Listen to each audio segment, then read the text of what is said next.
What's up everyone, how are you all? Today we are back with another blazing Naruto story. What if Naruto's own mother thought he was the demon? And he left the village with his sister. If you enjoy then please like, share and do comments. And also check the description to original creator of this beautiful creation. The village of Konoha, the supposed greatest of all the elemental land that had some of the most powerful ninjas in the world. That is how the village appeared on the outside, but for one person on the inside it was hell.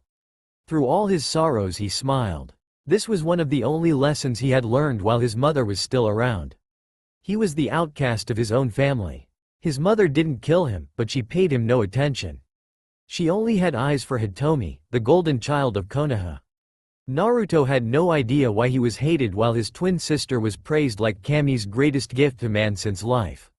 Instead of doing nothing, he taught himself how to read, how to write, and spent long hours studying how to train. Through reading he found his first idol and the person he wanted to overcome while taking on his strength of will. This man was known for ending the bloodbath within the Uzumakis, known by many as the Kita no Toketsu Ryu. His true name was Koden Hai Uzumaki, the first and only member of the Uzumaki clan to have the wind and water chakra affinity. This is how he got this description. Like the fiercest of winters, he left everything frozen in his path. His nindo was, persevere and fight for your people. So through all the hate, the glares, the anger, and the beatings, he persevered. He took it all with a smile on his face. When his mother and sister walked out of his life at the age of 6, he refused to shed tears. When they departed, he was only able to steal one scroll from the family library before he was discovered. It held the Uzumaki history and the clan jutsu. His mother didn't know what he was capable of. With nothing more than a glance back at him, she left him standing at the front of the house crying. He sobbed as his only family discarded him. Afterwards Naruto used this to make him stronger and he continued to smile and to train. After a while Naruto learned of the Uzumaki bloodline Amatsukachu. This bloodline allowed the natural elemental affinities of a person to combine and blend others perfectly without having to master the manipulation of the element. Through coincidence Naruto had acquired chakra papers. They had been a present left on his doorstep on his birthday. Every year a present was given to him by two different people, a mystery person and his friend Hinata. He and Hinata had been friends ever since he had saved her from bullies in her first year at the academy.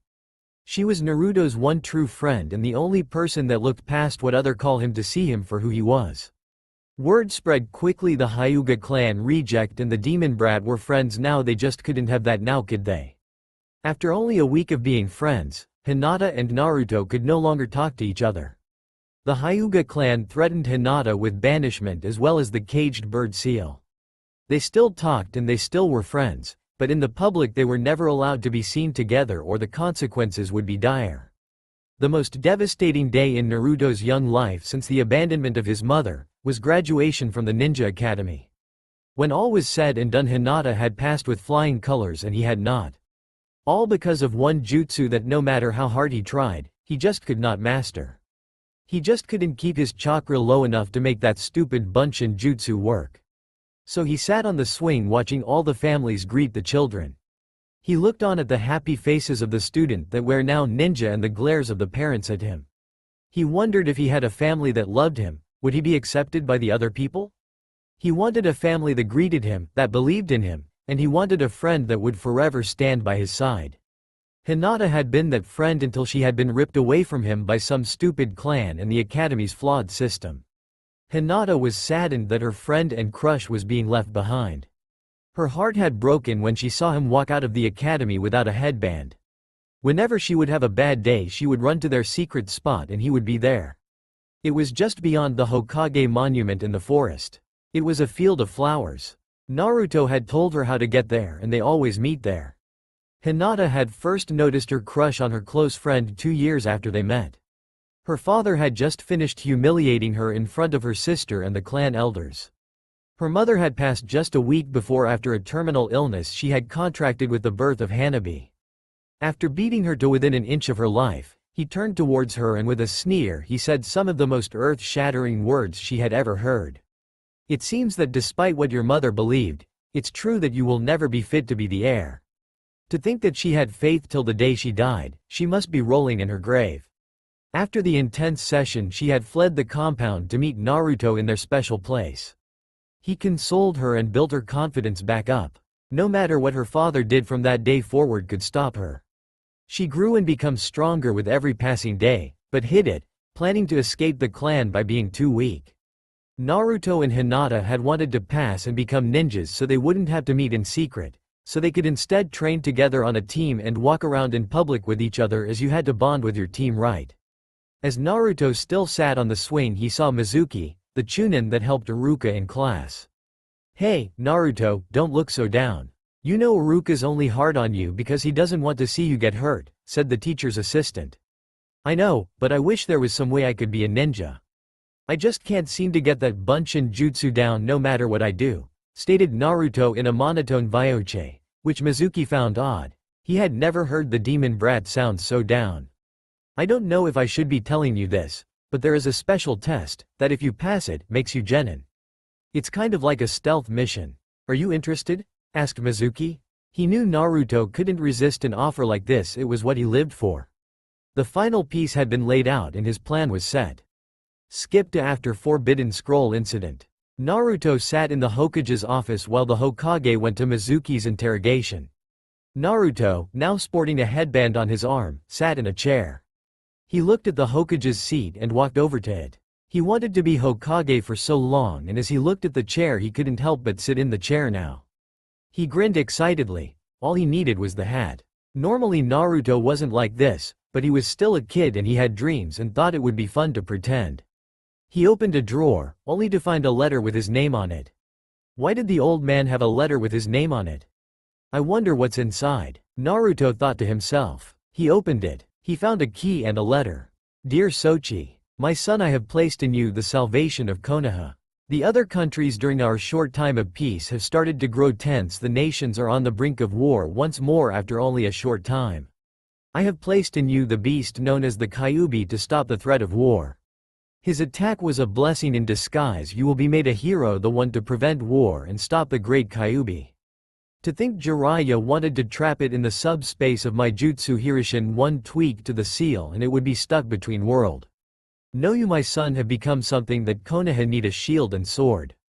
Minato Namikaze, 4th Hokage aka Kiroi Senko of Konoha. P.S. The key is to the house. Enjoy it as it is all yours. I moved in with Kushina but kept my house next to the Hyuga clan. Ask the old man for your inheritance, he will know what it means." Naruto wouldn't believe it. He couldn't believe it. He backed up against the wall, accidentally hitting the portrait of the 4th Hokage. There fell a paper with a seal on it. It said, "To the future Hokages."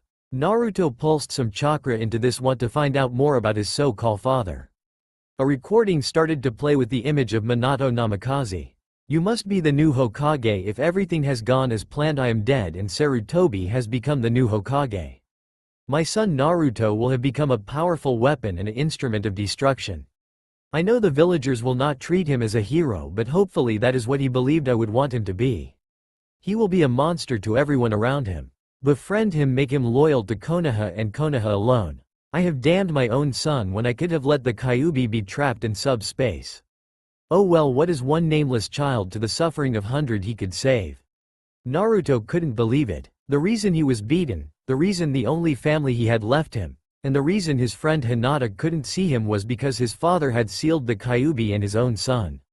Not only that, but he could have stopped it.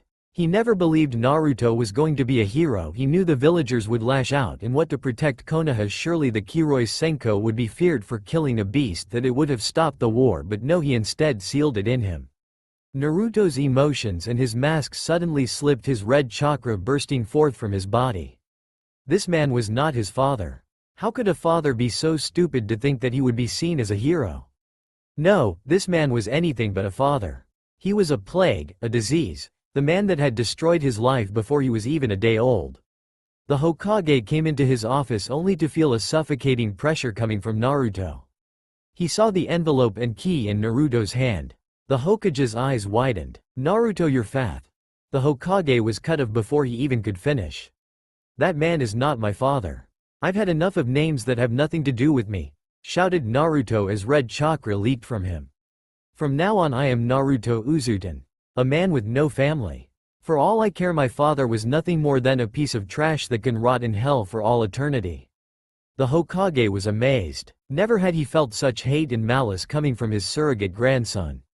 Naruto, you need to calm down, said the Hokage. The red chakra receded. You knew? Accused Naruto, his voice dripping with malice and his eyes gleaming with cold fury. You knew all along that this bastard was my father and you never said a word. You even lied to my face, saying you didn't know who my father was. I trusted you, Jii-san, and you used that to your advantage. Just like he asked when he spoke through this seal, how dare you mess with my emotions. The happy Naruto of old was no more.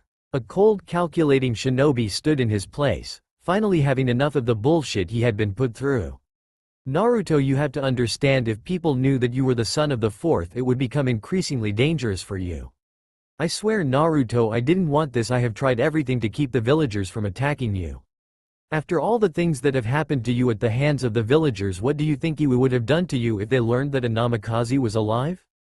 Asked the Hokage. I understand, Gigi, that you followed this piece of trash's orders. But you did assign Anbu to protect me, so maybe I am wrong, so I will give you the benefit of the doubt for now. You don't have to worry about Iwa finding out anymore, as I have already said, I am no longer a bastard Namikaze or an Uzumaki. I am my own and I will create my own clan. The Uzuten clan, as is my right as a descendant of the bastard fourth. I demand the Namikaze estate. I will convert it into my clan compound, as it is rightfully mine, since my bitch of a mother gave up any claim to it when she left me to fend for myself in this god-forsaken village. Also, I would like to ask a favor of you, Gigi. A friend and I were hoping that when we graduated we could be on the same team. She and I have had to keep it a secret that we were friends, and it would be increasingly difficult if she were to be on a different team than me. If you want to truly make up for all the shit this village has put me through, I want the Namikaze estate and to be allowed on the same team as Hinata Hyuga. Naruto, that is a lot to ask of me, but I believe I may be able to arrange that. Although you will have to join me in a council meeting, as you have just stated you wish to create a new clan, as well as claim the Namikaze estate. Sometimes, Naruto, you make me feel like a Nara with how troublesome you are.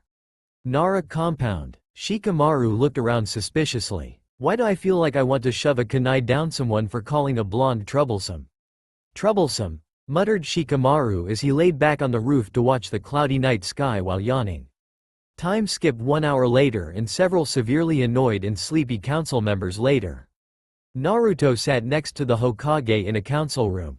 I'm sure all of you wish to know why I have called you here, said the Hokage. As of tonight, the last remaining descendant of the Namikaze clan has requested his inheritance and to make his own clan. The civilian council and the shinobi council started to mutter between themselves as they heard what the Hokage. Hokage-sama, excuse me, but why is that in here, and who is the last Namikaze? Screeched out a woman that looked like an older version of Sakura. Miss Haruno, I would kindly remind you that who I have accompany me is none of your business, shouted the Hokage. But to put it simply, Naruto is the Namikaze heir, as his mother and sister left the village. He is the last Namikaze in the village of Konoha, and as an heir to a Hokage he is allowed to create his own clan. He is creating the clan of Uzuten. The Namikaze clan next to the Hyuga compound shall be converted tomorrow, and Naruto shall move in that night. The council just sat there with their jaws on the floor. They had been isolating and beating the Namikaze clan heir for years. Then Sukuna Haruno made the biggest mistake of her life. I propose an arranged marriage with Namikaze Naruto and my daughter, so he may start rebuilding the Namikaze clan. Immediately the room temperature dropped several degrees as suffocating chakra filled the room that resonated from Naruto. Number 1, there shall be no arranged marriage between anyone I hate or don't want to marry. Number 2, I will not rebuild my bastard of a father's clan. As the Hokage said, I'm creating a clan, and it is the Uzuten clan. And third, you have no power over me, civilian, and if anyone so much as threatens me to have me become breeding stock, I will destroy the seal on my body so the Kyuubi may finish what it started. I have put up with too much shit from this village already. A lot of it coming from most of the people in this room. Said a cold Naruto. He stared down the council with a glare so cold any Hyuga would be jealous of. Most of the council was shocked, but one was weeping on the inside. Hyuga Hiyashi realized what he had done years ago by forcing his daughter to stay away from her first real friend. Maybe he could somehow salvage this if he got Naruto on the same team as his daughter. At the end of the meeting, almost all of the council was in shock. They couldn't touch the blonde now that he was a ninja, and if they so much as threatened him they might as well have condemned Konoha. They had finally pushed him to the edge and he wasn't going to stand for it anymore. Naruto was tired of the shit. He had thrown away the mask of the idiot. It was time to show them what he could do. In a burst of cold air, the blonde turned into an ice figure before crumbling into snow, showing an ice-based Shushin. If he already knew a high-level jutsu, what else did the blonde know? Thought the council as the Hokage called the council meeting to an end. Mini skipped 2 days later. The little secret about Naruto was out and half the village was trying to kiss his ass. As a matter of fact, half the Uchiha fangirls had switched sides. Not that it mattered, as none of them could even so much as step foot on the compound Naruto owned without being ejected by a seal. Naruto hated all the ass kissing, but he just ignored most of it. The last 2 days had been glorious, no one had attacked him or vandalized his home, although an unconscious Uchiha was found slightly singed at the front gate of his house. Ew, look, there's scum on my gate. I'll have to ask the Hokage to hire some genin to scrap this garbage off my gate, cackled Naruto as he opened the gate, walking past the obviously unconscious Uchiha. The first thing Naruto did was destroy all the photos of his family and any symbol for the Uzumaki or Namikaze clan. He replaced them with his own newly designed crest. A white circle with a fox head in the middle with white wings surrounding it. Despite Naruto's deep hatred for his father, he decided to learn seals, if only to surpass the man. Naruto was training when surprisingly enough Hinata showed up at his gate smiling. Naruto hadn't seen her smile like that since the day they became friends. Not that I'm totally unhappy that you're here, Hinata-chan, but won't you get in trouble if you're with me in public? Asked Naruto. He was pretty sure he knew why Hiashi, after finding out his heritage, had probably taken back the order he had given. You know why, Naruto, after all, when you revealed who you were, every clan in Konoha wants a piece of you. The air suddenly became tense. What I want to know is why you didn't tell me, Naruto-kun. Naruto noticed the tension in the air. I would have told you if I had known before 2 days ago. After all, you're my best friend, Hinata-chan, was Naruto's calm reply. Hinata smiled. At least she didn't have to stay in the clan compound as much. Her father had said that it would be good for her to get to know Naruto better. I also heard that you got your Hitate because of special circumstances. Can you tell me what happened? Asked Hinata. Although Naruto was concerned that Hinata might not want to be his friend, he figured she would find out about it eventually, so he told his story. At the end, Hinata was hugging Naruto. I don't see how your father could do that to you and think the villagers would actually accept you. It's the stupidest thing I've ever heard. I'm sorry that I couldn't be there for you more, Naruto-kun. It's alright, Hinata-chan. How about we have a friendly spar? I haven't been able to stretch my limbs and cut loose for a while, said Naruto. Naruto-kun, not today, I've already been through a rough session with my father, said Hinata with a slight flinch. It was then he noticed that she hadn't been moving her left arm. Hinata-chan, can I see your arm? Asked Naruto, with a look of concern on his face. Hinata debated with herself before she rolled up her sleeve, showing large purple and yellow bruises up and down her arm where chakra points were. Naruto knew firsthand how damaging the gentle fist could be. Hinata-chan, why do you put up with him? You're always like this after these sessions with your father. Naruto took hold of her arm before he ran his hand down it. Hinata-chan, you should really see a doctor about this. I guess it can't be helped. Naruto pricked his finger with a kunai and ran it over the infected areas before he rubbed it into the bruised areas. It slowly started to look better. They were now in the final stages of healing, although the skin was still tender. Well, at least we know how you got your healing abilities. Your blood really does work better than any ointment I've ever made, said Hinata. Hinata and Naruto talked until supper. He asked Hinata to have dinner with him, but she declined. It wasn't that he couldn't cook, it was just that it was getting late and Hinata had to get home. Midnight dreamscape Naruto. Naruto walked through a sewer with blood for water. He had never had a dream like this before, it was so weird. He noticed a red glow coming from a room as he walked. A row of doors became visible. One was labeled, Good Memories, the other, Bad Memories.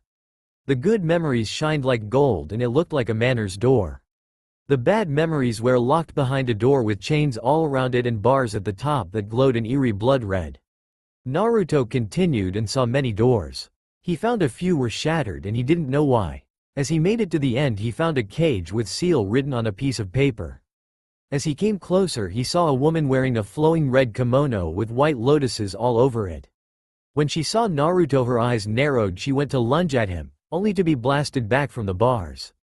She growled at the bars that kept her from rending the Yondaime to pieces, only to find the boy was too short and his face was different than the Yondaime's. "What do you want, brat?" spat out the Kyuubi with distaste in her silky voice. "I don't want anything." "Hey, you haven't happened to see a large male fox in here with 9 tails, have you?" asked Naruto. "Hey, mind telling me what you're talking about?" asked Naruto.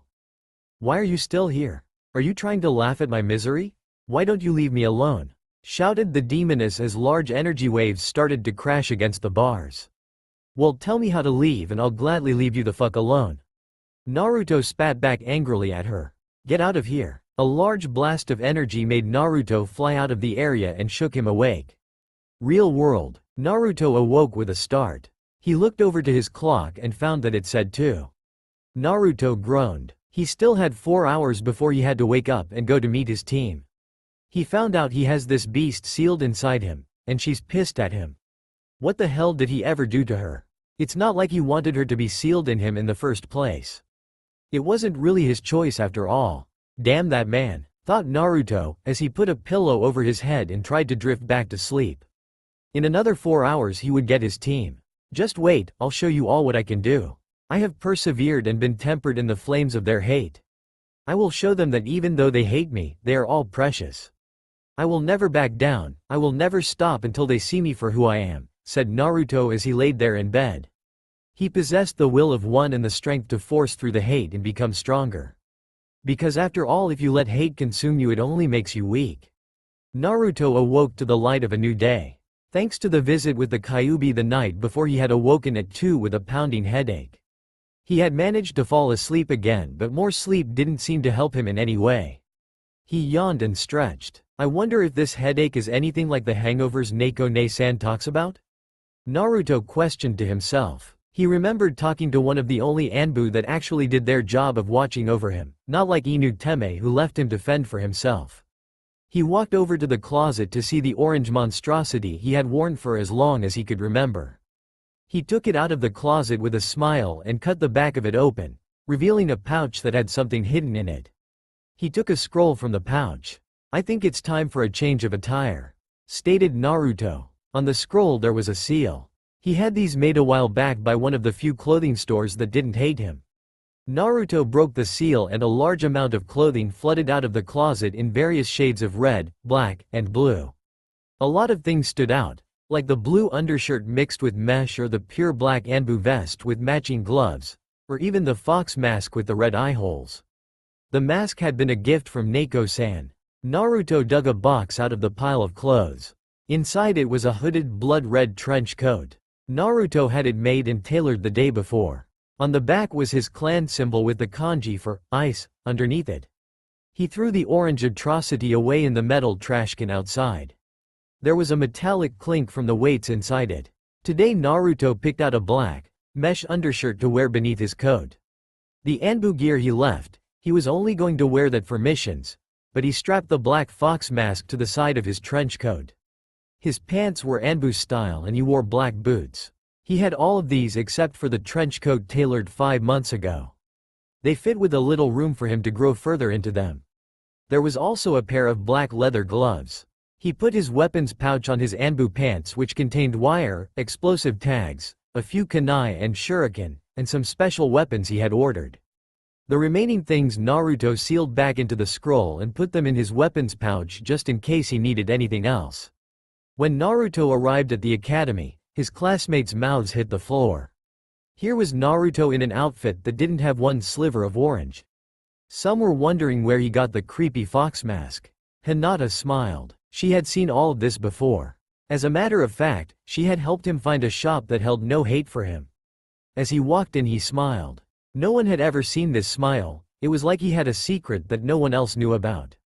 What happened 3 seconds later would be forever declared as the most unbelievable stealth prank of the century. Ino and Sakura ran into the room screaming, the voice triggering a mechanism that fired paintballs at their face that made them look like clown. Next, Sasuke Uchiha had a necklace that dropped from the sky around his neck that said "Number 1 Yaoi fan."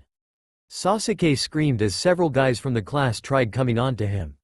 The entire class minus Sasuke's fan club started to laugh. When Sakura saw this, she went to punch Naruto, but he caught her fist in his hand and stared her down with cold, lifeless eyes before he started to apply pressure on her wrist, bending at a weird angle. Sakura knelt on the ground, pain evident on her face. "Don't expect me to take shit from a weak fangirl. I'm tired of acting like you have any significant value in life. As far as I'm concerned, you are the weakest bug on this planet. You have no right to hit me because your own stupidity didn't allow you to duck," he said as he applied even more pressure. Sakura was now whimpering in pain while the rest of the class was in shock. This wasn't the Naruto they knew. The Naruto they knew would let Sakura hit him and do anything to gain her favor, not matter what he had to do. Ino tried to attack the blonde only for Naruto to move Sakura into the attack, causing Ino to deck Sakura in the face. Naruto then appeared behind Ino, making her gasp as he grabbed her by the back of the neck. "When Sakura couldn't hit me, what made you think you could? You two are the most pathetic excuses of kunoichi I have ever seen. Going on diets when training should be enough, caring about your looks more than how strong you are. You both should drop out of the ninja program and allow better qualified individuals move on," stated Naruto coldly before he threw Ino, causing her back to hit a wall. As Ino coughed, she asked, "What makes you any better? You couldn't even perform a bunshin." "That because I have near Junin level chakra, which none of you here have besides myself, so tell me, how was I supposed to get it low enough to create that useless jutsu? I have been doing chakra control exercises before I was even in the academy, but that doesn't matter if you have the chakra capacity I have. What's your excuse for being so weak that you wanted Sasuke to notice? You're pathetic. He isn't going to save you when an enemy ninja comes to slit your throat. If you are truly the heiress to the Yamanaka clan, the clan is doomed to fall apart. When you can stand up to me, then you can call me dead last. So far all I see is a weak little girl with wasted potential," said Naruto as Iruka walked in, noticing knocked out Sakura and heavy breathing Ino that looked like her world had been shattered. "Naruto, what did you do to them?" questioned Iruka when he noticed how serious Naruto was before he relaxed. "Why, I only defended myself, Iruka-sensei," he said as he let the seriousness drain out of him as he sat down next to a smiling Hinata. Ever since the beginning of the academy, she had hated how they had treated Naruto. It seemed he had dropped his mask finally. She still had a little longer. She couldn't let her family believe she was strong after all the time she had hidden. Now why let her father see how strong she was now? Iruka sighed. "Would everyone please sit down so I can name the teams?" Everyone got into their seat, but most of them were paying more attention to Naruto than anything, trying to figure out who he really was. If anything was certain, this wasn't the Naruto they all knew. He was actually calm. He didn't wear orange anymore, and what was even weirder, he seemed to hold power that he had not before. Shikamaru was contemplating what was going on. He could only come to one conclusion to support everything that had happened, that this was the real Naruto. The other one had been nothing but a mask. From what he could tell, this Naruto must have hid under multiple layers, the personalities vastly different. For a mask like that to shatter would cause either a major shock that destroyed it completely, or over a long time it would slowly come down. So what had happened that had rocked Naruto to the very core to make him drop the mask? As far as he could tell, none of this personality had shown itself till today, except for a few here and there. Iruka started to call out teams. Naruto didn't pay attention to it mostly until Team 7. Team 7 will be Sasuke Uchiha, Sakura Haruno, and Sai Shimaru. Your sensei is Kakashi Hitaki. Team 8 will be Kiba Inuzuka, Shino Aburama, and Yakumo Kurama. Your sensei is Kurenai Yuhi. Team 9 is still in circulation, so Team 10 will be Ino Yamanaka, Shikamaru Nara, and Choji Akamichi. Your sensei is Asuma Sarutobi. Finally, Team 11 will be Naruto Uzuten and Hinata Hyuga. As there is an odd number, you two will be training under Yugo Uzuki. Sensei, I thought Naruto's last name was Uzumaki? Asked a random genin. Naruto, due to certain circumstances, has been allowed to create a clan, and in doing so changed his name as it is allowed, said Iruka. A Neko Anbu appeared in the door. I have been asked by the Hokage to pick up Hinata Hyuga and Naruto Uzuten. The Hokage wished to have them meet their sensei there. Naruto and Hinata left before another word was said. The Anbu had disappeared shortly after she gave her message. Hinata and Naruto made it to the Hokage tower in a short amount of time. As they entered the Hokage's office, they found the Neko Anbu and the Hokage standing. "May I introduce you to your sensei Neko-san? Remove your mask," said Sarutobi before the Anbu did just that. "It's been a long time, hasn't it, Naruto?" said Yugo as she watched the young boy she thought of as a son. "I always wondered what you looked like, Neko-ne-chan," said Naruto. "Naruto, I'm now your sensei, and I am no longer Neko since I am no longer in Anbu. Call me Yugo-sensei or Yugo-ne-chan in private," stated Yugo with a smile on her face. "Naruto-kun, how do you already know our sensei?" asked Hinata as she knew he didn't have any siblings. "Oh, you remember when I told you I was protected by some Anbu when I was young? Well, Yugo-sensei was my favorite because she would talk to me and teach me things. She was one of the very few that ever actually made sure I was protected," was Naruto's simple response. The Hokage raised an eyebrow. "I did not know Naruto was so important to you, Yugo. I now see why you retired from Anbu this year instead of the last few. Naruto, Hinata, please meet me in training ground 15 in 30 minutes. I need to have a word with Hokage-sama," stated Yugo calmly voice, although her eyes showed something indescribable. Naruto and Hinata left the room, Naruto wondering why his Ne-san needed to talk to the Hokage.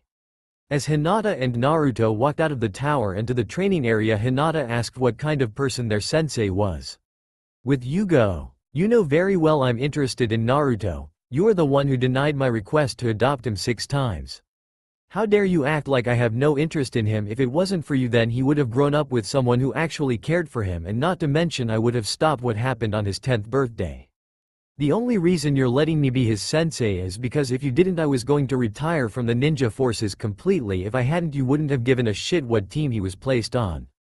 Hell, you would have probably put him on the Kakashi's team with the Uchiha and Haruno if he hadn't found out," stated Yugo, pure fury radiating from the woman. The Hokage stared at Yugo with dead eyes.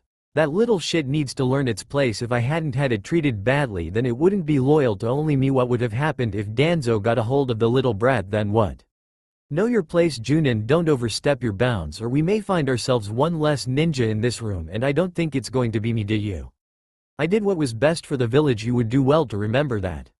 If I find this leaked, well, let's just say that there are worse punishments than death," stated the Hokage. "I have worked along these past almost 13 years for you to get in my way, and I know how to get rid of problems in my village." "I understand, Hokage-sama," gritted out Yugo as she stared at the man in front of her. He didn't deserve the title of Hokage. He played the part of a kind old man to Naruto, but that was to keep him obedient. If Yugo had the chance, she would have taken Naruto away from this place. While Naruto thought of her as a sister, she thought of him kind of like a son. She had seen him cry himself to sleep at nights, taken him to the hospital, given him gifts on his birthday, and even listened to his problems. After the Hokage had found out about it, she had been replaced on the team that protected him, but she still visited on her days off. Flashback: Naruto age 7, Yugo age 15. Naruto ran from a mob, but as soon as the mob cornered him in the alleyway, "Kill the demon, kill the Kyuubi brat," screamed the angry mob, before one of the many villagers bashed Naruto's head in with a bat. "For attacking an innocent child and for breaking the law of the Sandaime for the good of Konoha, I hereby sentence you to death," stated a Anbu that had suddenly appeared before Naruto. Before, almost in a blur, the civilians suddenly were all cut into several different areas. One tried to move only for the upper half of his head to slide off. All the rest fell over dead as the Anbu had just disappeared from view before she reappeared, her blade drawn, not a stain of blood on save for a few specks on it. She gave it a quick flick before the blood flew off the blade before she sheathed it. She took Naruto home, where she looked over the blonde. For some reason, when he awoke, she didn't flee. Instead, she stayed there. Naruto, on reflex, had tensed as he felt someone near him. He opened his eyes to see an Anbu, and with an almost dead voice he asked her one question that blew her away. "Are you here to try and kill me too? What will it be this time? A kunai to my throat, a katana to my heart, or will you finally chop my head off and end the suffering I have had to endure all my life? What will it be, Neko?" asked the almost completely broken boy before he was enveloped in a hug. This was one of the few moments he had not prepared. He was prepared to die to leave this world and never return to accept death's blissful reprieve from a world that was cruel and uncaring. That night the boy who was on the edge of a dark abyss that would have swallowed him whole was brought back. So with a little help his Nindo was renewed to preserver if only to find others that would accept him. From that day on Neko came back as often as she could. On several times she had tried to adopt the boy only for the Hokage to tell her the last time if she didn't stop he would have to pull her Anbu status. It had been the 6th time to ask and be rejected. It was just past Naruto's 10th birthday when the Sandame found out Yugo was seeing Naruto even when she wasn't on duty, so the Sandame told some other Anbu to summon her. Neko walked into the Hokage's office. "Neko, you have been visiting Naruto Uzumaki after scheduled hours of protection. What is the meaning of this?" questioned the Hokage. "Sir, several of the Anbu that are stationed to guard the boy are not doing their job," stated Yugo. "That is why I have them stationed there. They aren't supposed to protect the boy. You are the one that I thought I would have the least problem with. I thought it would be Inu to be the bleeding heart of the group. The Anbu are there to make him feel safe but disappear soon after. With how the Kyuubi took your parents from you and your friends, I would have thought you would help. It seems I will have to reassign you. You will now be assigned to the Stealth and Assassination Division of Anbu until further notice," stated the Hokage. Just as everyone else, the Hokage had joined the band of hateful many that struck at the one with the will to stand against their hate. Back at Training Ground 15, Naruto and Hinata arrived on time to see their sensei sitting in a tree looking at them. "I believe we didn't get to introduce ourselves, so let's start with that," said Yugo. The hate and anger she was feeling for the Hokage now hidden behind a mask as she jumped to the ground. Hinata looked at her sensei. "Why don't you go first, sensei?" "Okay, I am Izuki Yugo and my likes are kenjutsu, hanging out with Kurenai, Anko and my Oto-Oto, and spicy food." Made up couldn't find anything more. "My dislikes are people that think women are weak and helpless, and people who are abusive of others. My hobbies are training in my kenjutsu and reading. My dream is to help you two become excellent ninja." "You next, Naruto," said Yugo. "I am Naruto Uzumaki and I like practicing in my bloodline, ninjutsu, and taijutsu. I also like to hanging out with Hinata-chan and my Oni-chan. My hobbies are making new jutsu and gardening. I dislike my original family and people who treat others badly or those that lie to your face. My dream, well, that's a secret," stated Naruto. It was then that Hinata realized that during all the time she had known him she had never asked what his dream was. He seemed to always to change the subject. "You're next, Hinata-san," said Yugo. "I am Hinata Hyuga. I like practicing my taijutsu and hanging out with Naruto-kun. My hobbies are flower pressing and cooking. My dislikes are those that call others weak and that are arrogant because of their bloodlines. My dream is to become a strong kunoichi and get the attention of a certain someone," stated Hinata while she looked at Naruto, who was deep in thought. Yugo smiled. "Well then, I guess it's time for me to give you the real genin exam then. You two have from 12 till 3 to take this bell from. If one of you doesn't, I will have to send you both back to the academy. The one without a bell will go back immediately." "Well, that is troublesome. Looks like I already failed then because I refuse to take a test that divides and pits me against Hinata," stated Naruto before Hinata nodded. "I would rather fail than fight Naruto when this should be a team effort," stated Hinata. Yugo then smiled. "Well, that is disappointing. I don't even get to test you. You both pass." "Ha, I knew it," said Naruto. "What a bunch of shit, seeing as there has never been a team like that. Sure, there is sometimes two-man teams due to an odd-numbered amount of people who passed. But eventually they are joined by a graduating student that would do good in the cell. The only time that there is one person on a team is an apprenticeship." "Indeed, you are correct, Naruto, but I am curious as to how you know the workings of teams," asked Yugo. "That's easy, Hinata, and I have watched and even trained with a few different teams in the past few years," stated Naruto with a fox-like smile plastered on his face. "I see. Well then, you shouldn't have a problem with a little demonstration of your abilities as a team. If you do well enough, maybe we won't have to waste our time on those worthless D-rank missions. So show me what you can do," said Yugo as she drew her katana and watched as Naruto and Hinata got into a fighting stance. Yugo raised an eyebrow. Most fresh genin would jump to the trees hoping to hide and analyze their opponent, but neither of them moved more than an inch. "Why do you not hide to form a plan?" questioned the purple-haired ex-Anbu. "Why, when surprise would serve no purpose to us? The time to set up for an ambush has long passed and to fight a Anbu from long range with weapons would be pointless. Stated Naruto as Hinata smiled. Besides, whoever said we were even here? Stated Hinata as they disappeared in a poof of smoke, only for Yugo's eyes to go wide when she had to dodge a quick Juken strike to her back by spinning out of the way only to block a kunai in Naruto's hand now at her side. When she suddenly saw several Narutos all coming at her with kunai, she slipped into a quick Kenjutsu stance before unleashing a flurry of slashes that made all but two of the opponents poof into smoke. Hinata and Naruto grimaced. They thought of this possibility, but unfortunately it seemed the plan they had set up had failed. Even though we set up for this, it seems we were still thwarted. No matter, it seems we will just have to try a little harder. Stated Hinata as she took off her jacket and threw it to the ground, making a thud sound showing it had more weight than a normal jacket.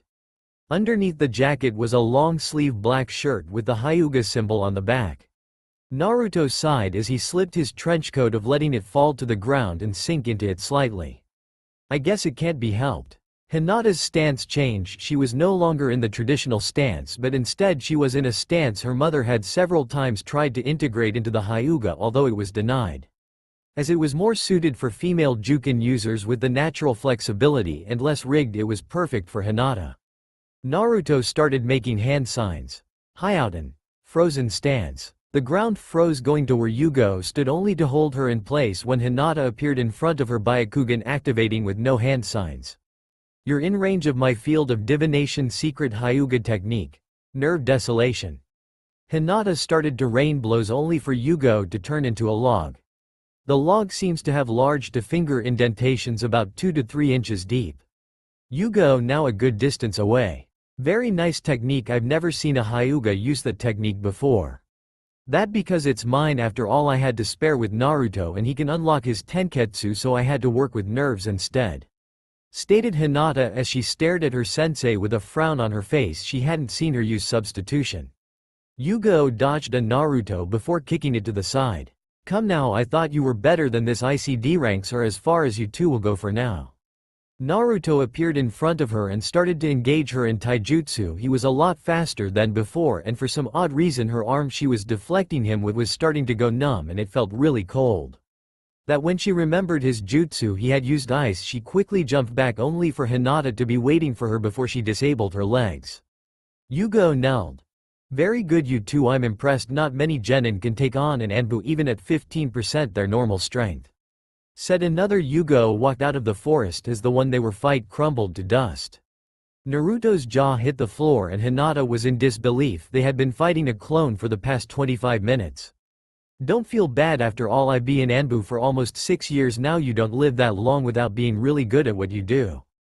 Hinata, that was an impressive style. What was it called? Asked Yugo. It's a variation of the Juken called the Gentle Breeze. My mother taught it to me before she passed away, telling me to preserve it so that part of her would live on through me. Stated Hinata. Naruto, that style is the white lily step of the Uzumaki, isn't it? Asked Yugo. Yes, but I'm taking it as the Uzuten style since it was one of the scrolls that was left behind, seeing as it was the only copy and hasn't been part of that clan style in a long time, seeing as people with the water and wind affinity are the only ones that can use it and there hasn't been one in generations. Said Naruto. He didn't like that it had originally been part of his mother's clan techniques, but the Kita no Toketsu Ryu, his role model, had used it and even created it. You know, you two are very well tuned at working together. It would have been a crime not to put you both on the same team. You always seem to know what the other is going to do without communication, so I think team bonding won't be hard. So instead of fine-tuning your teamwork, we will be working on the stuff most teams don't until they get to know each other better. But I'm still going to have to make you do a few D ranks, considering there is a set amount you have to do before you do a C rank mission, stated Yugo. Meet back here at around 9 tomorrow. We will do some light warm-ups and then a mission before we train. After that the team went their separate ways, Hinata having to meet her father and their sensei had to report to the Hokage. When Naruto got home he decided he would try and clear his thoughts by meditating, only to find that he got sucked into his mind the second he had lost himself to his meditation. Mindscape. Damn it, this place again. Might as well find that fox again so I can get the hell out of here, he said to himself as he wandered through the blood-filled corridor of his mind. Soon he heard some calm breathing coming from down the way, only to find the female fox demon asleep in the cage, slumped against one of the bars of her prison. She felt a pair of eyes on her and her crimson-red eyes shot open. As she got up, her silver hair trailed seemed to flow with her. With the 9 flowing fox tails she that seemed to bristle in anger at the sight of Naruto. Her red slitted eyes narrowed on the blonde. "What the hell do you want, Brad? Didn't I already tell you to leave?" stated the woman in a much calmer voice than she was last time. "I'm sorry for thinking you were a man last time. It wasn't right of me to think you were a man. I think though that you want something I want as well, so I propose a deal," stated the blonde. The Kyuubi raised a brow at this human that dared speak to her about deals when he should be on bended knee thanking her for allowing him in her presence. "What could a mortal ninja want that I myself want? I have everything I need, and when you die I will have it all again. It's only a matter of time before I return. In maybe a century I will be free from my prison and well on my way to reforming. So ninja, do tell me, what could I possibly want from you? How about an early release, or perhaps the destruction of the Yondaime's most precious people like his daughter and wife?" asked Naruto. "How do you expect to release me? Will you rip the seal off so that I may be released?" she asked, eyeing the boy in front of her. "You and I know that will kill me, so no, what I propose is more of a way for me to allow you out of the seal without killing me, like undoing the seal slowly over time. Of course that is what would happen when I turn 21 anyway, but when I turn 21 the seal will start to siphon all your power and your soul until there's nothing left and it will all become mine," stated Naruto. This shocked the Kyuubi. "That's not true. This would have to be a seal of the Shinigami to do that, and those seals have been lost for near 3 centuries. Stated the Kyuubi before she remembered the battle with the Yondaime and the horrifying image of the Shinigami through the blood-induced haze she had been on that night 13 years prior. "What do you get in return for releasing me?" asked the Kyuubi. "Oh, nothing much. I just want you to help me with my training and helping me with the resurrection of Uzugakure, the destruction of Konoha and my bitch of a mother and sister, and for you to not hurt those precious to me. If you promise this, then our deal shall be complete," stated Naruto. "You know, ninja, I may actually enjoy making this deal with you. Very well, I give you my word as a demon that I will assist you in this if you find a way to release me from this seal. Now leave. I want this process done as soon as possible," stated the Kyuubi as she tried to force him out of his mind. Naruto held himself in place. "Wouldn't you like for me to make this place a little more comfortable before I leave?" asked Naruto. Kyuubi was once again surprised when the bars vanished and the area turned into a field full of life. Trees and animals of various types and size appeared, mountains and a river with 2 moons overhead with stars that shined bright. It looked like something out of this world, almost like a heavenly planet. "Why did you do this for me, ninja?" asked Kyuubi. "Well, that's easy, because the unsealing will take time and I wouldn't want someone who's actually going to help me be uncomfortable. I don't recommend going to the Hall of Memories. You have access now, but my life wouldn't interest you," stated the blonde, making the Kyuubi curious at why a human wouldn't flaunt how great it was like the rest of its kind, not that they were. "Thank you, Naruto," stated the Kyuubi before she forcibly ejected him from his mind. Now alone she looked out over the landscape, and for the first time in almost 12 years she smiled and ran just so she could feel the grass underneath her feet. Somewhere hidden from the public and ninja village, 3 elderly people stood. "Danzo, the Kyuubi brat, is getting too close to the Hyuga heiress. What are you to do about this? Has your control over Sarutobi slipped?" asked an elderly woman with 2 pins in her hair that kept the bun in place. "I agree with my teammate, this is most troubling. Danzo, is it wise to let the demon associate with the heiress of the Hyuga clan? Simply by letting it into the academy it was a bad choice. Why not just adopt it into your rude organization?" asked the elderly man next to the woman. The man with the bandages covering a good amount of his body and face. His gaze gave nothing away. Like this was a casual talk, like he had no concern in the world. "Ah, but Sarutobi has openly opposed me, and the only way to get Naruto into roots would have been to make it seem like he was killed, but his genetic structure won't integrate with any of the corpses, even the fake ones. If Sarutobi was to ever agree to something he so violently opposes, such as handing over Naruto for me to train him into the perfect drone, this would raise suspicion. Already the council finds that Itachi killing his clan was not something that would normally happen. So tell me, my old friends, what is wrong with letting some of the things that have happened pan out so far? I have Naruto in check. He is loyal to Sarutobi and Sarutobi is under my control, so through him Naruto is also under my thumb, so to speak. I cannot mess with most missions, but I can make sure he stays loyal." So there is nothing to worry about. It is amazing what the Sharingan can do. Stated Danzo as a red glow appeared for a moment behind the bandages that covered one of his eyes. But Danzo, is there nothing we can do? Surely hindering them a little. Perhaps having the Kyuubi transferred to Kakashi's squad would be effective. You know how he is with the brat. The death of his sensei, and the loss of his lover to the beast. Despite him knowing the truth that the little brat is Minato's son, surely he would be willing to take the child as he wished to hinder his progress slowly. Said the elderly man, once more trying to find something to hinder the brat. Ah, but you see, Naruto found something he was not to find, and his trust while still strong with Sarutobi is a little damaged and was only repaired by allowing him to have the Hyuga on his squad. Sarutobi still has his loyalty. Not only did he set Naruto up with a sensei Naruto is so close to, but he also gave Naruto his truest wish, a friend with which he has known and trained with for so long is now on his team. Yes, Hinata Hyuga is Naruto's only friend. If Sarutobi had denied the request, Naruto would have denied the headband he was given, left the village, and we would not be able to send Hunter Ninja after him. Even now, having Naruto in the ninja program is beneficial, as he will become stronger and more loyal to Konoha. He will prove himself, to earn his own name and to completely surpass his mother and father, if only to spite his father and mother. A father that sealed the very beast that took so many of Konoha's loved ones away. A boy's mother that was forced to abandon him to the village, although with all her strength she could not stay. Neglected by the same mother for the sister he could never go near. The plan is set. He shall be loyal to those that care for him, for he has no one that does but for the few in the village. So tell me, why should I hinder Naruto when he could be our greatest weapon?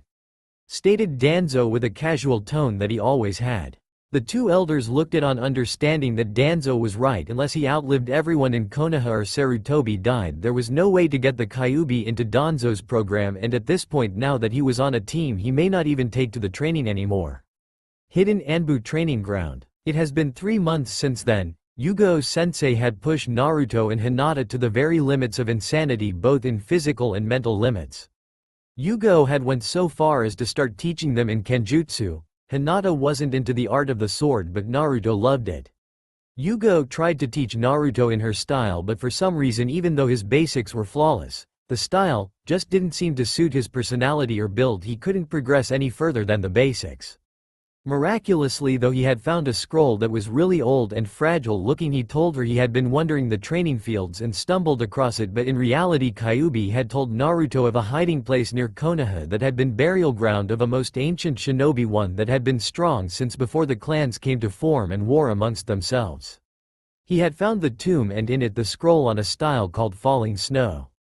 What amazed Naruto even more was the beautiful swords that scattered the floor of the tomb, but for some reason a pile of swords called out to him. After moving the katanas out of the way, he found a blade that almost called out to him as if it was meant for him, and as soon as he picked it up he felt like a part of him that had been missing from him suddenly flooded into him, and he felt stronger and more whole than he had in his entire life. When he unsheathed the blade, he found it to be the purest white with a design of vines that started where the purest blackguard was. A pure white, in what looked to be two foxes chasing the other in a never-ending circle. The scabbard was black while the hilt was white. Over the past 3 months, Kyuubi and Naruto had started to get along, to the point where Naruto had learned the Kyuubi's real name. He found out that she was called Yuki. The fact that a demon that was named after something like snow had made Naruto snicker, except now that he had removed the bars it allowed Yuki to smash him into a tree with but a flick of one of her tails. In his mind, to be honest, real or fake, getting slammed into a tree really hurt. He was fine when he left, but he made a mental note not to upset a demoness that could fling you into trees like it was nothing. For these past 3 months, Naruto was trained in the art of the falling snow, to where Yugo was actually put on the defensive. Of course she was holding back, but it was remarkable how fast he was progressing. Hinata, however, had come far as well. Her understanding of her mother's style was amazing. She was also well versed in Suiden Jutsu. It seems she had a major Suiden with a light Raiden affinity to back it up. Except for bloodlines that normally gave user 2 affinities, this was highly uncommon, bordering on the rarest possibilities to happen. She had actually had to ask Asuma to train Naruto in wind exercise, although he was already pretty far, while she had to go to Kurenai for the lightning affinity. Just because she specialized in genjutsu didn't mean she didn't have a Raiden affinity. Although she didn't use jutsu as much, she made sure she had a backup if genjutsu failed her. Along with ration training, Kurenai had tried to get Hinata to learn genjutsu, but she had declined, saying she didn't want to learn how to make illusions. Hinata was progressing with her raiden very well, much the disliking of her clan that believed only clan techniques were needed for a Hyuga to be great. Now with Naruto, it had been one of the rare days that Naruto's team had a day off, right now, and he was laying on his back in a tree reading his father's book of seals. Naruto had read over his father's seals and continually looked for a way to release Yuki, but every time he looked, he was stumped. Yuki-chan, is there anywhere I can actually go to study this seal near Konoha? Is there no one who can help me find out how to release you without killing me? There has to be a way to undo the seal, thought Naruto to Yuki through the now mental link he had with her. Yuki was suddenly extremely quiet after he asked. Naruto appeared in his mindscape. What's wrong? You know a way to unseal the seal, don't you? Asked Naruto as Yuki looked at Naruto and seemed to be debating with herself about something. Yes, stated Yuki, although she was debating on whether or not telling him about what it was. It could kill him. Could she really let something like that happen to one she cared for so much? So how do I undo the seal? Asked Naruto, but the answer he got shocked him. There is one way to undo the seal, but it is very dangerous and it may have certain side effects. I'm sorry, I can't let you do it, Naruto, said Yuki with a commanding voice, signifying there was no way that she would allow him to use the method. Why don't you tell me, Yuki, and let me decide for myself? Stated Naruto, knowing that Yuki would sometime let him win the argument if he pressed a little further before he caught the hurt and angered look in her eyes. I have told you no, and you will not debate this with me, Naruto. Your life is too important to risk using this method. You have become my only friend in a millennia, and despite the fact you are human, you mean more to me than my freedom, so until you have resigned yourself to not ask me of this again, be gone. Came the booming voice of Yuki that sent Naruto flying out of his mindscape and back to real life. He awoke to find he didn't know where the mental link was. This was the first time either had shut the mental link on each other since they had it opened on the night they made the deal. Naruto suddenly realized that he was falling toward the ground. The shock of the force eviction from his mindscape had made him jump a little, and he found the ground closing in fast. Just as he was about to hit the ground face first, he flipped and landed on his feet. Naruto sighed and walked out into the middle of the training field and took out his sword and made several kage bunshin. 50 of them poofed into existence, and he started to go through the katas of his style from beginner to intermediate. Every 30 minute he would dispel 10 clones and start over again, each time getting better and better. Finally, after a few hours of this, he started his physical. By the end of the day, Naruto's entire body was sore. The fact that he had upped the weight in his cloak was on. One of the reasons why his body was so sore was the fact that running with twice your natural body weight was hard on the muscles and body. Today was probably one of the longest days he had so far. Yuki wouldn't talk to him, and while at times he didn't want to talk to her, he had gotten used to her being there talking to him and keeping him company. You know, I don't like to be spied on, especially when I'm working out, said Naruto as he blurred from vision his cloak now on the ground. Seconds later, an Anbu came flying out of a tree and landed face first on the ground, not stopping for a good 5 feet before the masked Anbu could get up. Naruto slammed his foot into the back of the person. Now why don't you tell me why you're watching me? Said Naruto as he kicked the person, sending them straight into a tree 5 feet away. Naruto walked up to the person who was now trying to stand up with the help of the tree, only for Naruto to lift him off his feet and slam him against the tree. As Naruto looked at the person, the mask fell of the face of the Anbu to reveal a face that showed no emotion and a look that had no soul in their eyes. Before Naruto could get any questions out of the person, he was kicked away and the Anbu shushined away. Who the hell was that? Asked Naruto to himself before he walked over to the mask on the ground and picked it up. It was a mask with the kanji for rude on it. Naruto didn't know why, but he started to feel uneasy about the nameless person. He had never seen a mask like this before. It was of Konoha make, but normally Konoha had animal masks, not faceless one with the word rude on them. Why did his life have to be so hard? Naruto suddenly felt weak. He had used a lot of chakra to augment himself to where he was able to move that fast and hit that hard. The cloak may have made him faster after he took it off, but still the drain was horrible. Naruto decided he'd lay on the ground and rest for a bit, but before he even laid there for 5 seconds he fell asleep. The combined day of training and low chakra finally taking a toll on Naruto as the sun began to set. With Hinata, Hinata was once again fighting her father, a brutal man who didn't hold back. However, he was being excessively brutal today. She had slipped into her mother's stance to fight her father. When she did, her father's eyes glowed with anger at her form. After an hour of fighting and defending from her father's attack, he had left several bruises over Hinata's body, her breath ragged. Even some of the ones she defended left bruises. She had never stayed up this long or taken this kind of beating before. Her father was barely holding back. Half her chakra points were closed. Some of the attack had actually caused her to cough up some blood.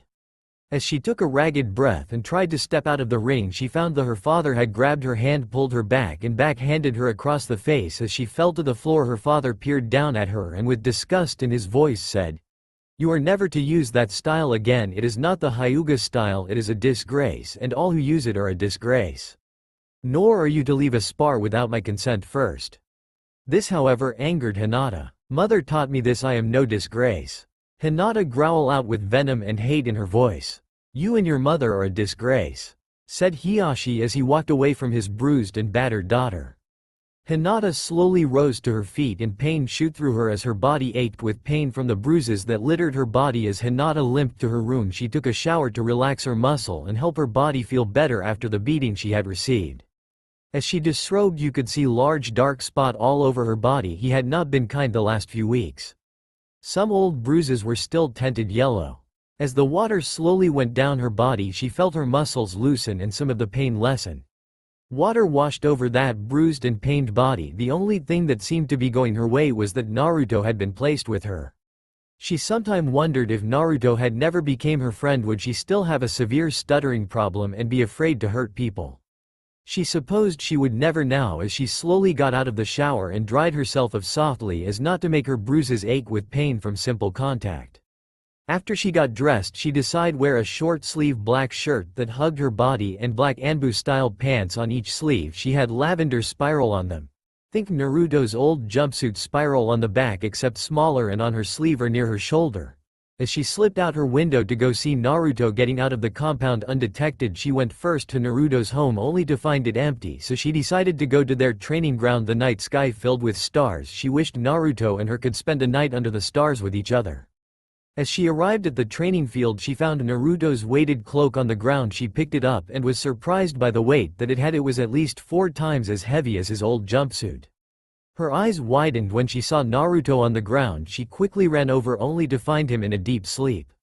She lay down next to Naruto only to still have his heavy cloak in her hands. There in her she felt something hard in the cloak and found a pocket inside the cloak, and inside the cloak laid a locket shaped like a hexagon. It was pure black with a silver snowflake in the middle. Hinata remembered giving Naruto this for one of his birthdays. She opened it to find a picture of her smiling with him. As she looked at it, she remembered it had been in their 4th year of the academy.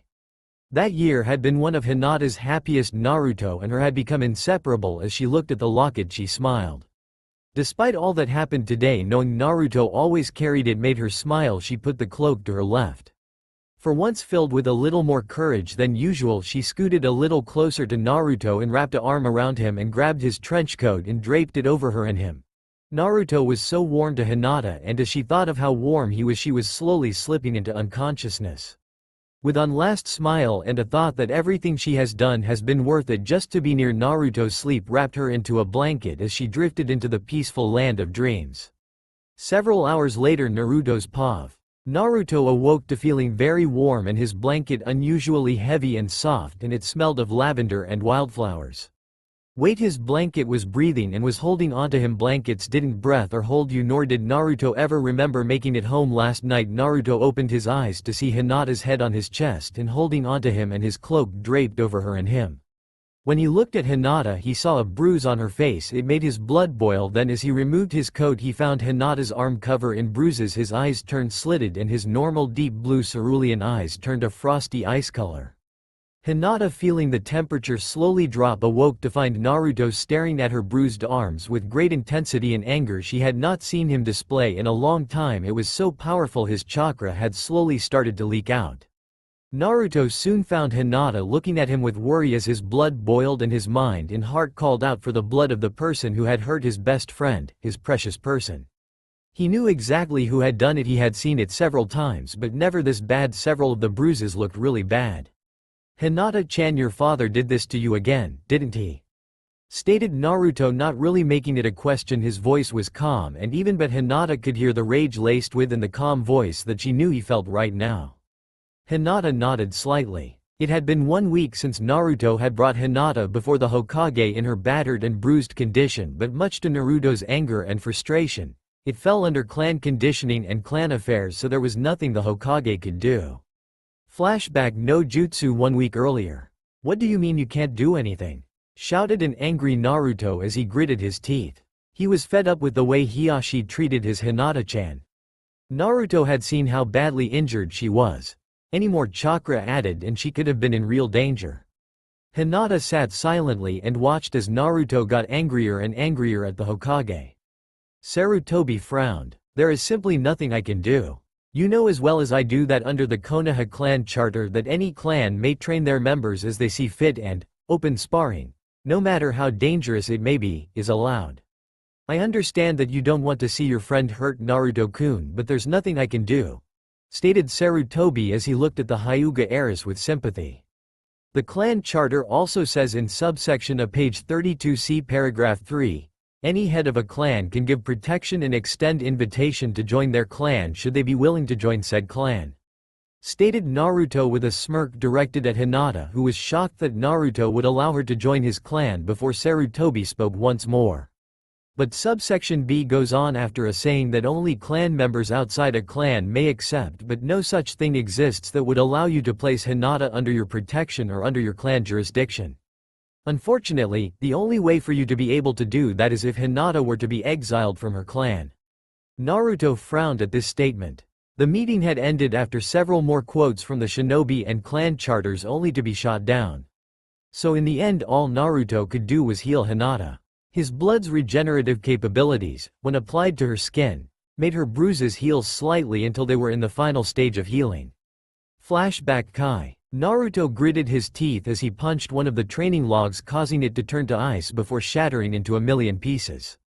Naruto had performed the Shadow Clone Jutsu and fought his clones with brutal clones gathered around the angry Naruto, each one cold and calculating, analyzing the original Naruto as he fell into a stance. Each shadow clone was reinforced with enough chakra for one to be able to go on unless fatally injured. He took off his shirt and cloak, not wanting to ruin them, throwing them to the side and making the cloak sink into the ground. The clones all took off their own cloaks. The first clone that attacked Naruto came from behind only to receive an elbow to the face before being stabbed in the heart before Naruto turned to clash blades with a second clone and 3 other clones joined in. 4 clones now fought the original. The sound of steel clashing against steel rang through the clearing as Naruto dodged one sword strike and blocked another before having to put distance between him and one of the other clones. Naruto flashed through hand sign seals just as a clone was about to cleave him in two. He called out, "High out and ice spires." Suddenly, the clone was impaled on spikes of ice that jutted out of the ground, and they continued on. After impaling the one clone, it went on to injure another by hitting it in the shoulder, sending it to the ground. The clone slowly stood but wasn't in good shape. The other 5 clones looked on at the fight. Should the other 3 clones be dealt with, they would start their own assault on the original. Naruto's eyes flashed from blue to silver to crimson before they settled onto a slitted ice blue. The other 3 clones circled around him, slowly sheathing their swords as the injured clone did. Naruto was so frustrated. All that he had achieved, all the power struggles he had gone through had only helped him, and Hinata, his Hinata, had to suffer while he was more concentrated on other things. The injured clone rushed Naruto only to receive a punch to the stomach and a kick to the face that made it flip backward before its entire body froze and shattered against a tree. Naruto had added an immense amount of chakra to his attack, and his attacks were becoming more brutal and precise. The other 2 clones looked at each other and nodded. The clones started doing hand seals before one called out, "Hyouden! Call of the Tundra!" The ground started to freeze, trapping everything to the ground. A bird that had landed on the ground instantly froze before Naruto jumped into the air. The clone quickly followed. As the clone followed Naruto into the sky, the other called out, "Hyouden White Wolf Rage!" The clone that had followed Naruto had been sent flying back to the ground with a kick to the chest that would have shattered anyone's chest cavity. The ground cracked before the clone dispelled.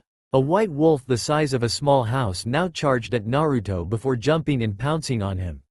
The clone let out a breath it didn't know it had been holding before a look of shock and pain came across its face. There, protruding a foot out of its chest, was a katana. It dispelled before it even fell to the ground. Naruto's rage suddenly seemed to increase as his entire being was suddenly engulfed by red yokai. As it spread, the clones went on the attack only when they came into contact with the red yokai, they were instantly destroyed. Naruto's eyes once more turned red and he looked at the remaining clones around him with a deep loathing, wishing nothing more than to destroy them, which he did in less than 2 seconds, rending them asunder with his now clawed hands. With no one left to fight, Naruto let out a beastly roar to the heavens. He hit the ground making the ground upheave and he punched trees making them fall to the ground. Naruto's mind all the while screaming, why can't I ever protect Hinata-chan? Why must I be hated for something I had no control over? Why must those I care about suffer while I can do nothing to help them? It's not right, it's not fair. It's not fair. Growled out Naruto's mind as the yokai around him became strong and slowly the field around him started to ice over, his affinity and bloodline being brought forth and mixing with the yokai. A seal on the middle of his head started to pulse and burn away before it burned away completely, causing the seal to break. As the seal broke, faded scars appeared over his body. Reliving a memory. Suddenly Naruto was in his old body at the age of 10. Several villagers surrounded him, grabbing him and tying him up to a pole before one took out a kunai.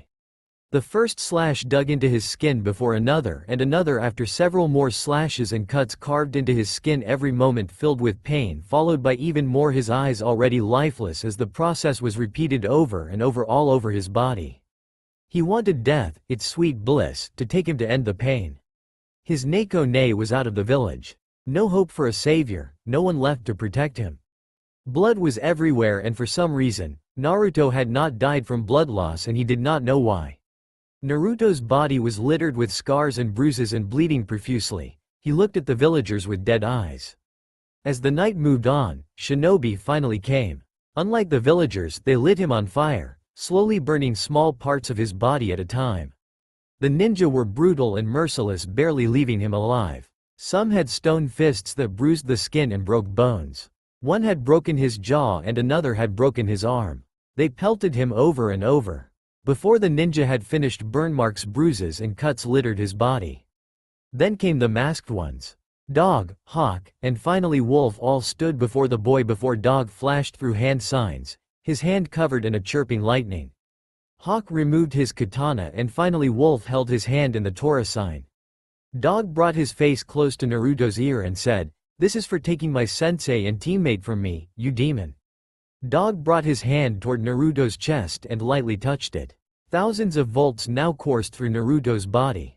All this time Naruto's mouth hung open in a silent scream. This was it, they were going to kill him. After torturing him, Hawk would chop Naruto's head off and Wolf would burn away the evidence. Naruto's lifeless eyes suddenly turned ice blue. Instantly ice started to encase him, causing Dog to release his hand. The air turned frigid and the moisture in the air started to become more visible and more condensed, seeming to harden. What Dog saw made him shush, and away the kanji for ice became visible on Naruto's shoulders. The remaining two Anbu had no time to escape before the entire area froze, instantly making them large frozen ice sculptures, the blood in their very veins frozen solid.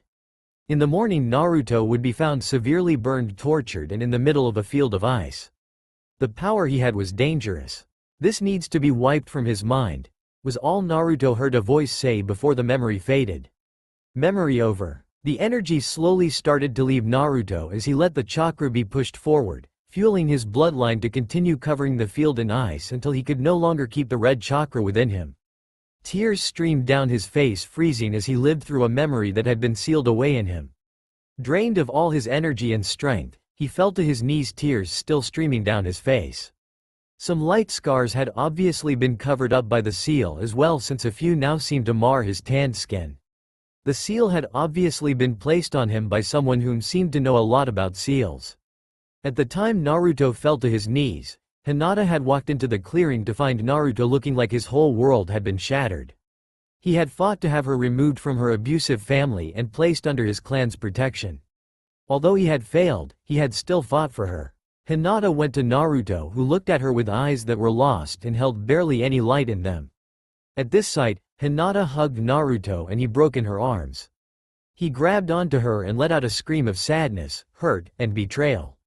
Sarutobi had sealed away a painful memory, and for what? So he wouldn't hate those stupid villagers? So he could still be the village's lovable little punching bag? Yet all he thought of was Hinata. Hinata-chan, I'm so sorry I couldn't do anything for you. All that I have done, all the strength I've gained, nothing's changed. I still can't protect you or make you happy. You must hate me for all the stuff you have to endure because of me," said Naruto, his soul shattered. Hinata slapped Naruto as hard as she could, tears shining in her eyes. Naruto felt tears on his shoulders. Hinata had started silently sobbing on his shoulder. "Don't ever say that again, Naruto-kun. You have been there for me when my family has not. You have been my dearest and greatest friend. I don't know what I would have become without you by my side. All this time you have held me up, made me stronger, and I would not trade a single second of our time together for anything in the world." Naruto was stunned and not used to receiving a hug filled with such warmth from someone. He held on to her and let this moment burn into his mind. This was something he wanted to imprint into his memories forever. Hinata. He felt a warm sensation spread through him, a fire and strength he didn't understand, and he felt as long as he could stay like this with Hinata everything would be alright. There was nothing and no one but Hinata and himself in the world. "I'm so sorry, Hinata-chan. I don't know what came over me. After all I've learned, I thought I could protect you, and it's just so hard to see there is still nothing I can do to protect those I care about more than anything in the world," said Naruto, not noticing the small blush that covered her face. "Naruto-kun, you already do more than you could possibly imagine," said Hinata as she released Naruto and looked into his eyes. As they stared at each other, an intense need for something arose in both of them. They closed in, inching closer to each other. Pale lavender and blue eyes stared into each other, glazed over as they moved close before the loud caw of a raven broke them out of the trance-like state. Both turned a deep crimson and looked away from the other. Hinata quickly stood. Naruto looked at Hinata with a grim look.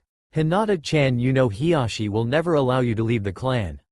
He has had many times when he could have exiled you, but I fear he shall not relinquish his hold upon you. I believe that it is time the real Hinata showed herself. I know we had a plan, but it's all for naught. Hiashi would sooner kill you than allow you to leave the clan. Hinata-chan, if you can't escape your clan, why not conquer it, become what you were meant to be, and remold it as you see fit?" Hinata sighed. She knew Naruto was right, but she had always hoped Hiashi would finally have enough of her and send her away or exile her, but then rumors had started to circle she would be married off to some noble or clan leader's son if she didn't shape up by the age of 16. Hiashi surprisingly rejected this, stating he would make no decision until she reached the age of 16. But even she had heard the slight disgust in his voice at her being married off to some noble. "I know, Naruto-kun," Hinata said with a sullen face.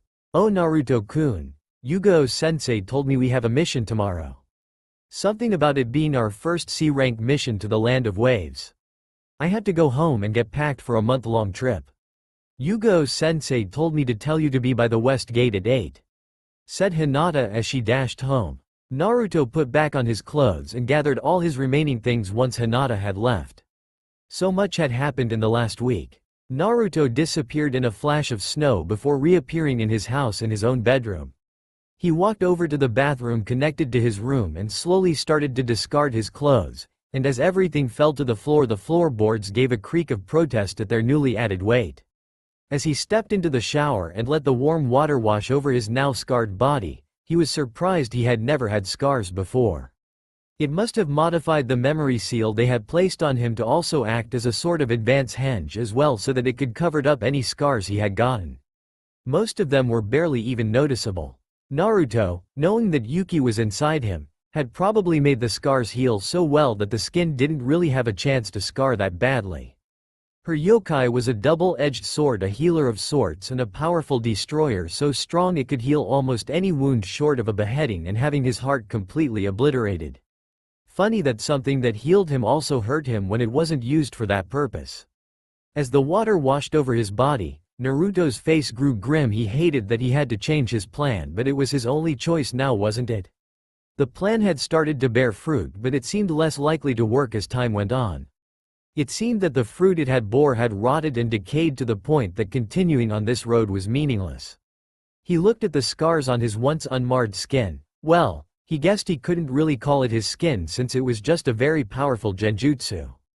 He stepped out of the shower and put some PJs on, then hung his cloak on the steel coat rack near the door. He had broken his original wood one when he had thrown his weighted coat onto it.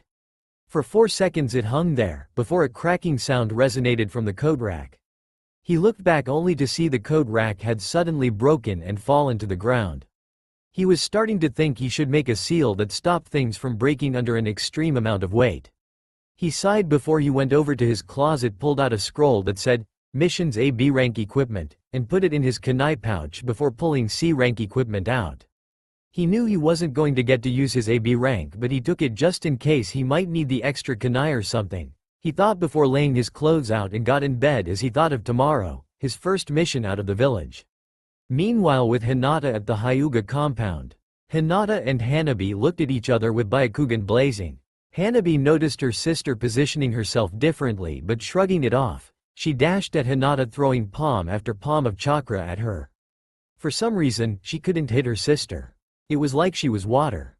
She sped up a palm to the left shoulder, dodged and redirected herself towards Hinata. Then Hinata delivered a few quick jabs to several nerves in Hanabi's right arm, causing it to fall to her side, before following up with the same on the left. Suddenly Hinata's eyes exuded a deep purple glow before it instantly disappeared. Hinata shifted her stance and in an almost deadly fashion started raining blow after blow upon Hanabi. In shock and awe, Hiyashi watched his eldest decimate Hanabi like she was nothing, a mere insect not even worthy of her. But as he watched his eldest use the style he had forbidden her to use, he suddenly realized that perhaps if she could beat her sister, the style wouldn't matter as long as it mixed with the Hyuga ability. He saw it struck heavily on nerves and tenketsu. He knew it was Hitomi's style. He lost it when his eldest had used it on him. The fact was that anything that reminded him of Hitomi made him feel weak, thus enraged him, but what he saw was something more. Hinata had added to the technique, and to show his temper now would cause issues to arise, so he focused on Hinata and noticed several differences in her. He looked at Hinata and saw a cold look in her eyes, one that no young person should have. It was the look of a ninja. No, it was the look of the Hyuga, thought Hiyashi as he stared at his eldest. Hanabi was wobbling on her feet. Every fiber of her being felt like it was on fire. Every touch from Hinata was like a burn that only hurt more with each passing second. Hanabi looked into her sister's cold eyes. In a flash, Hinata appeared and kicked Hanabi in the stomach, causing her to slide back before falling on her hands and knees, coughing up blood. Hanabi took one more look at her sister. She looked up and locked eyes with her sister. The eyes that were previously cold as ice now showed sadness, and she could have swore she saw tears in her eyes. The light faded from Hanabi's eyes as darkness claimed her. Hinata hated that she had been so hard on her sister, but she could no longer act like the weak little Hyuga princess anymore. Her and Naruto's original plan had failed, there was no denying it. Living in denial would be useless. All she could do now was redirect all her energy into becoming heiress of the clan. The only reason they had even went with the plan in the first place had been because Naruto had been clan-less. Now that he could actually start a clan, he would be able to be with another clan heir. Thus that night Hiyashi and the entire Hyuga compound was stunned by Hinata. Hiyashi was impressed. Where had this Hinata been hiding all this time? And with a very small smirk Hiyashi thought, maybe Hinata isn't a lost cause just yet. In the land of waves somewhere, thunder crashed and lightning flashed in the night. A storm brewed, clouds full of light that danced furiously in the sky. The night was not kind to the terrain as the lightning struck trees and the darkness boomed with the sound of thunder. A girl with long black hair and deep brown eyes stood outside on a roof looking out over the storm-thrashed terrain, a cold and devastating wind blowing her hair back. As she looked out over the field, she couldn't help but feel that something big was going to happen. Her eyes darkened and a cold breeze chilled the air around her as the storm blew harder and harder. The rain turned to snow, a flash of blood and ice flashed in her eyes before a warm breeze blew and the snow turned back into rain and the thunder crashed once more in the background. The girl walked inside, her hair slightly soaked, as she walked over to her bed and got in it for the night. She prayed that just this once she was wrong, that there would be nothing coming, that this feeling was just that. A feeling. Nothing more would come. Nothing more would make her restless. The darkness claimed her as the lightning once more flashed outside Naruto's house. Dawn. It was now 6:30. As Naruto got up, he couldn't help but feel a little excited. He walked over to his window and opened it to let in some fresh air. A black blur flashed past Naruto and he quickly turned, only to be slammed up against a wall, his bare back pressed against the wall, and there, almost as big as a bear, was a panther with yellow slitted eyes that showed no emotion. It peered deep into the eyes of Naruto. Naruto looked dead into its eyes, his own turning slitted and silver for a moment, morphing back and forth between oceanic blue. As the two locked eyes after only 10 seconds, Naruto's eyes settled on the silver-slitted eyes and the panther's slowly changed to be identical. The panther let go of Naruto. Before she kneeled before him, or as close to kneeling a panther could get. Wielder of the blade of frozen dragon, we, of the Panther clan, who have forever pledged our loyalty to those who hold the sword of the frozen dragon, we, the Panthers, are at your service. Please call me Natsuhime. A scroll poofed into existence in front of the panther. Naruto looked at the scroll and noticed only one name on the scroll: Koden Hai Uzumaki. Naruto's eyes widened to epic proportions. As Naruto touched the name, the world around him shifted to the tomb he had found the blade in. You may not know this, young swordsman, but that blade you have is so much more than it appears. She is wild and hard to tame. To hold her in your possession is amazing in and of itself, spoke a man as he stepped out of the shadows. There, standing in front of Naruto, was his hero, his idol, and the man he hoped to surpass in every way. His tied-back red mane was streaked with the gray of experience and seemed to flow fluidly as he walked. He was clad in black battle armor with the symbol of the Uzumaki on his chest plate and a dragon in the middle. Naruto scowled as he looked at the symbol, but the man just smiled. His dark green eyes gleamed with a knowing look, as if he knew who held his blade. I'm sorry that I cannot see you. As you surely know by now, you hold my finest piece of work. It was my most perfect creation. It took countless hours and several days and years to create. My only regret is that I cannot pass it on to my children. They have grown arrogant and power-hungry. We, the proud Uzumaki, will drown in the sea of our own pride and arrogance. I fear we will one day fall to ruin after only just now being united," said the suddenly older-looking Uzumaki. The gleam in his eye seemed to suddenly lack the luster they had shown only a moment ago. His face looked tired and his eyes sunken in. This man looked older, the gray in his hair seemed more pronounced. Through the forging of that blade, I poured my strength, my soul and perseverance. Only one who has strength to go on after all others fall would ever hold it. It has a soul all its own, and through my air I have tried to pass it on to them. Though each tried to lift the blade, they could not. Those with the strength of thousands could not unsheath it. I congratulate you for having accomplished what no other has been able to do in my lifetime. I have lived a long time, even by Uzumaki standards. 157 years I have walked this world. I have united a clan that was once divided and helped create a village where several clans live. Yet regret grips my soul. I fear for the welfare of my village Uzushiogakure. I fear that their arrogance will eventually lead to their downfall. I was their leader, and yet I could find no one to take my mantle as Azukage. I hope my vision is wrong just this once. I hope that my old age has caught up with me. I fear lightning and rocks will rain down upon them. You now wield Tuketsu Hana. I have no doubt that you will one day do what I could not. I ask that you take on the Panther's young warrior. They were my dearest friends. I am sorry, young warrior, but there is one more thing you must do to wield Tuketsu Hana.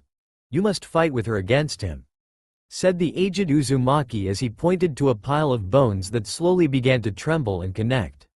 A skeleton formed, and in its hand formed a blade with a red scabbard. Tanned muscle and skin slowly grew over the bones, and hair as red as fire ran wild down the tan-skinned man's back.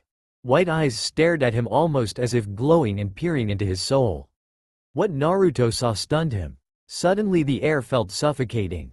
He backed up into a hard stone wall, his eyes widening as he ran his hand across the stone. It felt real. What was happening was no longer a simple vision, and it felt like no genjutsu he had ever heard of. Naruto, having noticed all of this was real, now stared at the now fully formed man clad in red armor. He was 6'7" in stature, with eyes as cold as the frozen north that stared at Naruto. Red fiery hair spiked out in all directions that looked more like fur than hair, wild and untamable. What stood out most to Naruto was the blade sheath he held, though before he could say anything the man spoke. "You are the wielder of my father's blade, Tuketsu Hana. It could never follow my will. How could a child hold such a powerful weapon when I could not?" spoke the man as drew a blade that shined a deep red. "Draw Tuketsu, young warrior, and tell me your name so I may sear the name of the boy who my father's blade has chosen wrong into my mind. Prepare to face Sora Uzumaki, son of Koden Hai Uzumaki. I am the Nero Akuma Yaiba and I deem you unworthy of Tuketsu," snarled the Uzumaki. "I am Naruto Uzuten, son of no one, and you have made the worst mistake of your afterlife," said Naruto as he drew his blade, the white blade almost seeming to glow. Naruto and Sora disappeared before the blades clashed, sending sparks flying between them. The white eyes of Sora gave away nothing as Naruto could not peer into those empty eyes. It seemed like they were trying to draw in his soul to breathe life back into the corpse warrior. Naruto would push harder and put more chakra into his legs, trying to go faster only to be matched time and time again. Naruto couldn't understand it. This man was amazingly strong and fast. Shockwaves were created from their blades clashing as sparks flew into existence as the blades fought for dominance. Naruto knew this man was stronger. His hands trembled with every strike, and the faster he went, the faster Sora went. Naruto went to block a horizontal slash only to find that Sora disappeared, reappearing behind Naruto. A slash coming across Naruto's back, a spray of blood flooding out of the wound. Naruto quickly whirled around, disappeared, flashing away several times, finally going at his full speed. He felt his speed increased further and his eyes flashed silver. Sora seemed to slow down. Naruto went immediately on the offensive. Every attack seemed to become stronger. Naruto slashed Sora's arm, causing him to disappear and reappear a good distance away, only for Naruto to be right next to him, sending a fist into his face making him fly back. Sora righted himself in the air just in time for him to clash blades with Naruto again. Naruto and Sora both sheathed their blades and spoke in perfect unison. "Soaring heaven, let your ice reign supreme from the field to the tundra. Secret art of the falling snow, frozen terror." The two unleashed massive creatures of pure chakra, Naruto, a giant fox of ice, and Sora, what looked like a tiger of swirling chakra. As they clashed, the fox broke through only to fall apart a few feet from Sora. Naruto looked to Sora only to see red eyes into the pupil, rage clearly written all over his face. Sora disappeared but suddenly reappeared, a look of shock on his face as a fist was planted in his stomach. He lost hold of his sword before he was sent soaring into the air, Naruto jumping after him. "Enough!" shouted Sora before he righted himself in mid-air, and then he kicked Naruto to the ground. Seals suddenly appeared around Sora, neck glowing red. His flesh peeled away and bone now showed where skin and muscle had been. "No. I refuse to accept this. That blade is rightfully mine. Mine. It's mine," shouted Sora as he reached Naruto and went to grab the blade. As he reached for the hilt, his hand passed right through it, disintegrating before he too disintegrated, a look of rage and anger still on his face as he disappeared. Once again Koden Hai Uzumaki appeared. "Well done, young warrior. You have demonstrated great strength to stand up to my son for so long. For one to still live with light injuries shows me that you are worthy. If your determination had wavered at all, the sword would have turned on you, but instead it helped you." So curious, she seems to have grown attached to her new wielder. "Boy, with my blessing, take her with you. Remember, Naruto Uzuten, never give up," said Koden Hai Uzumaki, a small smile crossing his face. Naruto was shocked. Hadn't he said he couldn't see him? Did this mean all of this hadn't been a simple genjutsu seal? That knowing smile was still on his face as he slowly faded. "It was nice to meet you, Naruto. I leave Uzu to you, my young friend," said the quickly disappearing body of Koden as a blue swirl slowly appeared on Naruto's left hand before fading into his skin. What was going on? Before Naruto could ask anything, he was in his room, his wounds already gone, and the panther staring at him. "You met him and his arrogant first son, did you not?" You were given a trial that none who have ever had the blade before you have passed, and they faded from this world years ago. 2 others have tried and failed, their minds wiped of the existence of such a blade and to never to see it again. You are special, young one, to have completed that. You must have shown something not seen for 2 centuries. We were the first to form a village before Hashirama Senju was even a thought in his parents' minds. We had 5 clans and it was coming along nicely. Sadly, we grew arrogant in our times of peace. After Konoha was built, a great era came of trade and alliances. But sadly, in one of the shinobi wars, for fear of our great power and our seals, all our jutsu technology, everything was lost. Only one copy remains, and that is with us, the Panthers, to give to those who are worthy. Naruto, you are not yet ready for our jutsu, but when you become strong enough to become Azukage, we shall give you what we have. The warrior you fought was Chunin at most. He died early because of his arrogant nature in a battle. I am glad we once more have a summoner, so please, Naruto, it is time you sign the contract," said Natsuhime. Naruto bit down on his thumb and clenched it into a fist before placing his hand on the paper. His name appeared and the panther smiled. "You are now our summoner, Naruto," Natsuhime told him before telling him that hand seals he needed. She then poofed away. Naruto looked over at the clock and found it was only 10 after 7. It seemed as if he had fought for at least 30 minutes and talked to Koden close to another half hour, yet only 45 minutes had passed. Naruto quickly got into the shower, then jumped out and threw on a fresh set of clothes before he set out to the gate with a deep in thought look on his face. Naruto found Hinata at the gate 15 minutes later, both of them with only their ninja pouches that held their scrolls with all their stuff in them. Naruto was good enough at sealing to at least make a basic scroll. He had just started making them a month ago, and so far they had turned out great. He was still too afraid to do anything about the seal on himself. He was sure that the seal on himself was so complex it had to have a key, and it was dangerous to mess with seals as powerful as the Reaper Death Seal without the key or without knowing right down to the last detail what the seal did. And so far Naruto knew there was more than a total of 6 seals that were combined to make the seal that imprisoned Yuki. Naruto sighed as he walked up to Hinata. Hinata noticed that Naruto seemed to be in very deep thought as he stood next to her. She was about to ask what was bothering him when Yugo appeared with a man with gray hair with a bottle of sake and a strong odor of booze on him. The bottle had obviously not been the only one he had today, as the stench was almost unbearable to the teens. "I ask for real ninja and the Hokage gives me a girl and 2 brats that look like they would wet themselves at the first sign of trouble. One looks like she is blind and the other looks like he will get himself killed with the very blade he carries," said the drunken man as he eyed up the young ninja in front of him that now had scowls on their faces. Despite Hinata and Naruto not liking the statement, they were ninja. They were paid to follow orders and complete missions, not like the person the mission was about.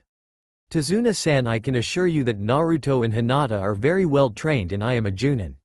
A normal C-rank mission shouldn't be a problem," said Yugo as she and her team set out.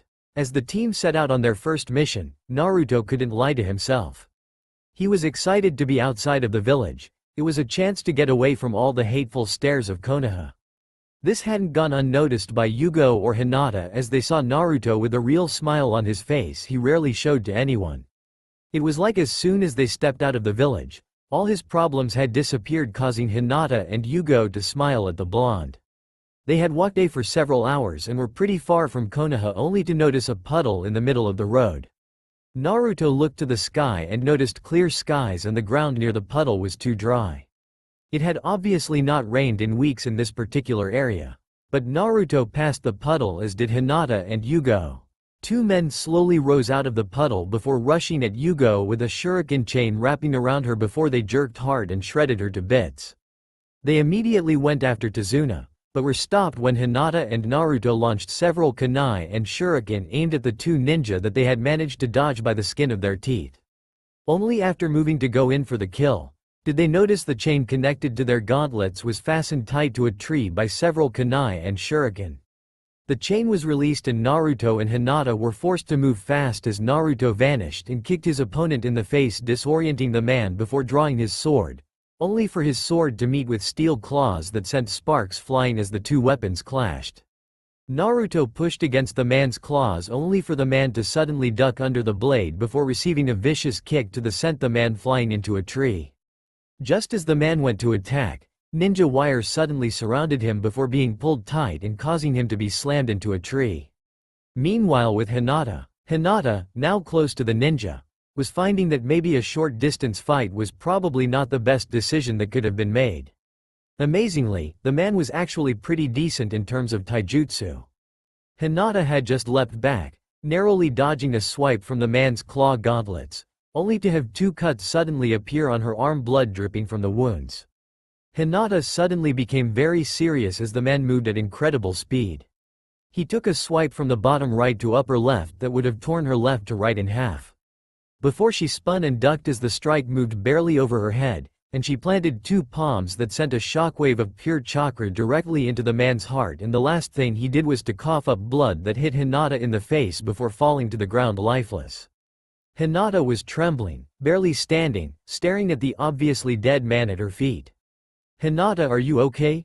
questioned Naruto as he slowly walked over to her.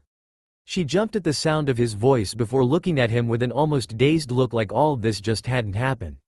Naruto knew what was going on. He had read about this. She was going through the shock of her first kill, to know that you had ended someone else's life.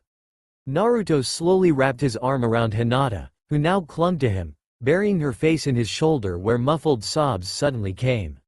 Yugo dropped from the trees where her body once stood, now a log was diced up. Yugo had seen the entire thing and walked toward Tazuna, murder in her eyes with a scowl plastered on her flawless face. Tazuna noticed this look and suddenly felt an intense amount of ki. He fell to his knees and emptied his stomach. The intense pressure he felt was unbearable. And as he stared back at Yugo, he didn't see her, but what he saw looked like death itself before he was lifted off his knees by Yugo with one hand and pressed him against a tree. "Give me one good reason why my team and I shouldn't leave you to rot out here. And don't play dumb, those are the demon brothers. If my team hadn't been strong enough to deal with their opponents, both Naruto and Hinata could have died. Those are Chunin-level ninja. Now explain to me, Tazuna, why I shouldn't kill you myself or leave you to fend for yourself after my genin team was just attacked by ninja, bumping this up to a mid-rank B mission." Growled out Yugo before dropping him on his ass and lowering her ki. Tazuna, visibly shaken, stuttered out, I'm MMMMSS sore Ryam my B village is poor and we couldn't afford anything more than a C-rank mission. Our land is controlled by a ruthless shipping company president named Gato. He appears on the outside to run a clean shipping business, but on the unseen side of his business, he has basically become ruler of Nami no Kuni. He has been bleeding the land and her people dry slowly. My bridge is the only thing standing in the way of it becoming a complete and total barren wasteland within a year's time. The villagers and the whole land of Nami no Kuni will die. This is our last chance to save our land. Even the nobles in the land will die within 2 years' time at most. His ships have cut us off from the main land. I fear he wishes to make Nami his personal drug and slave trafficking headquarters," stated Tazuna. Yugo looked at the man before turning back to her students. "We should leave you here to rot like the scum you are, but first I must attend to Hinata and the demon brother still alive. We will then decide if we leave you to the fate in front of you that will most likely lead to your death," said Yugo in a voice so frigid you could almost see the air around her grow colder. "Naruto, I need to borrow Hinata for a short moment," stated Yugo before Naruto nodded and Hinata released her death grip on Naruto before Yugo went into the woods with Hinata. Naruto was then told the same story his sensei was told by Tazuna. Although almost as angry as Yugo ne sensei, he understood why Tazuna lied. The fear his land would be left to fester before turning to nothing and watching those precious to him slowly die through starvation or various other things, he understood those fears. Naruto suddenly unsealed a tiny black book. Demon Brothers. Names: Mizu and Gozu. Age: 29. Biography: the Demon Brothers are former ninja of Kiri turned rogue during the Blood Purge War. They specialize in poisons and team tactics with minor genjutsu. Said to be very dangerous when together, they commonly use a shuriken chain to attack their victims. Though deadly together, they are practically helpless when alone. Bounty: $10,000 apiece, captured together $23,300. Necessary requirement for bounty. Both must be returned to Kiri, either dead or alive is up to the person who goes against them. Naruto looked at it again. They weren't very high ranked, but their bounty was decent for their rank, not to mention how easily they had been dealt with. Said Naruto, thinking out loud to himself before walking over to the last remaining alive demon brother. The man had now awoken and stared at Naruto with eye that screamed of rage and death. Naruto sighed before a small bag poofed out of a seal. I have some questions and you're going to answer me, or this is going to be the most painful day of your life. Said Naruto as a creepy smile spread across Naruto's face, causing the ninja in front of him to suddenly fear the kid in front of him.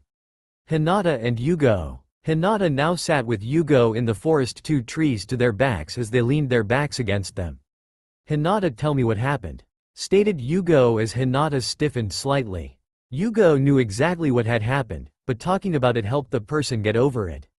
She also knew that while this was her first kill, it wouldn't be her last, and she should get this out of the way now.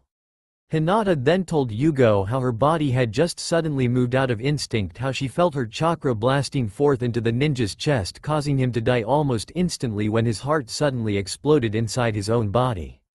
Hinata allowed a few silent tears fall from her face before she asked, Yugo-sensei, does this mean I'm a murderer, a monster? No, Hinata, this does not make you a monster. This is who you are. You are a kunoichi of Konoha, and as ninja of Konoha, we have to protect those we care about and go on missions that may have us kill people.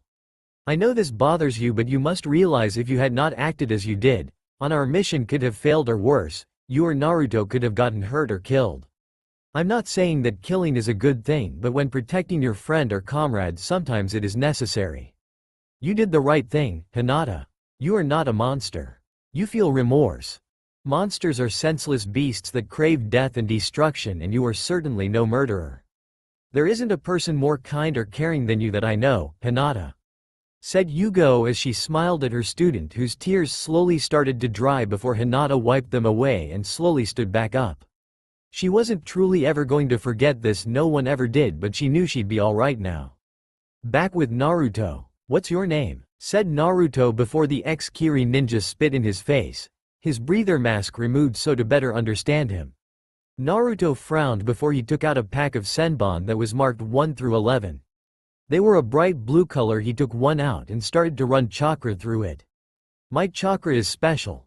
I can create ice chakra by mixing my wind and water chakra together. Have you ever stuck your hand in freezing water? It feels like thousands of needles are slowly stabbing through you. Now how about we try this? You tell me your name and I don't stick this senbon and run chakra through it, slowly freezing the water in your body from the inside out. Think of it like being cut by little needles, only 1,000 times worse.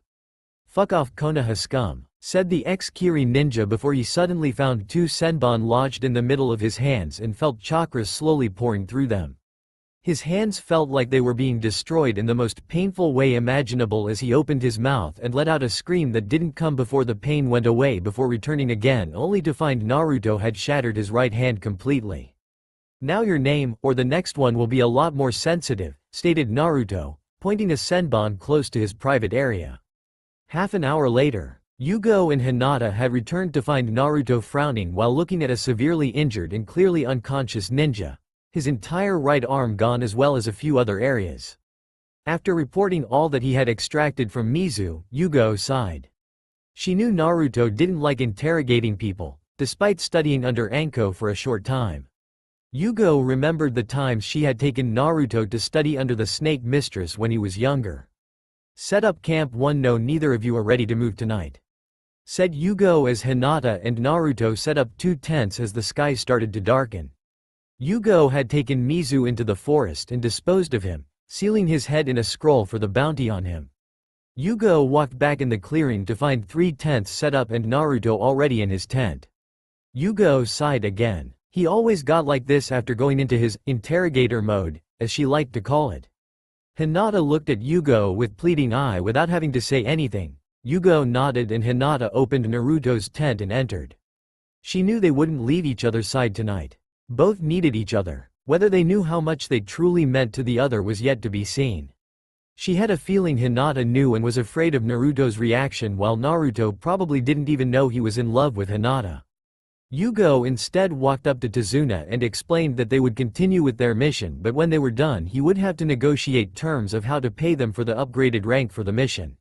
With Naruto and Hinata, Naruto was already in his sleeping bag staring at the wall of his tent when he heard Hinata enter.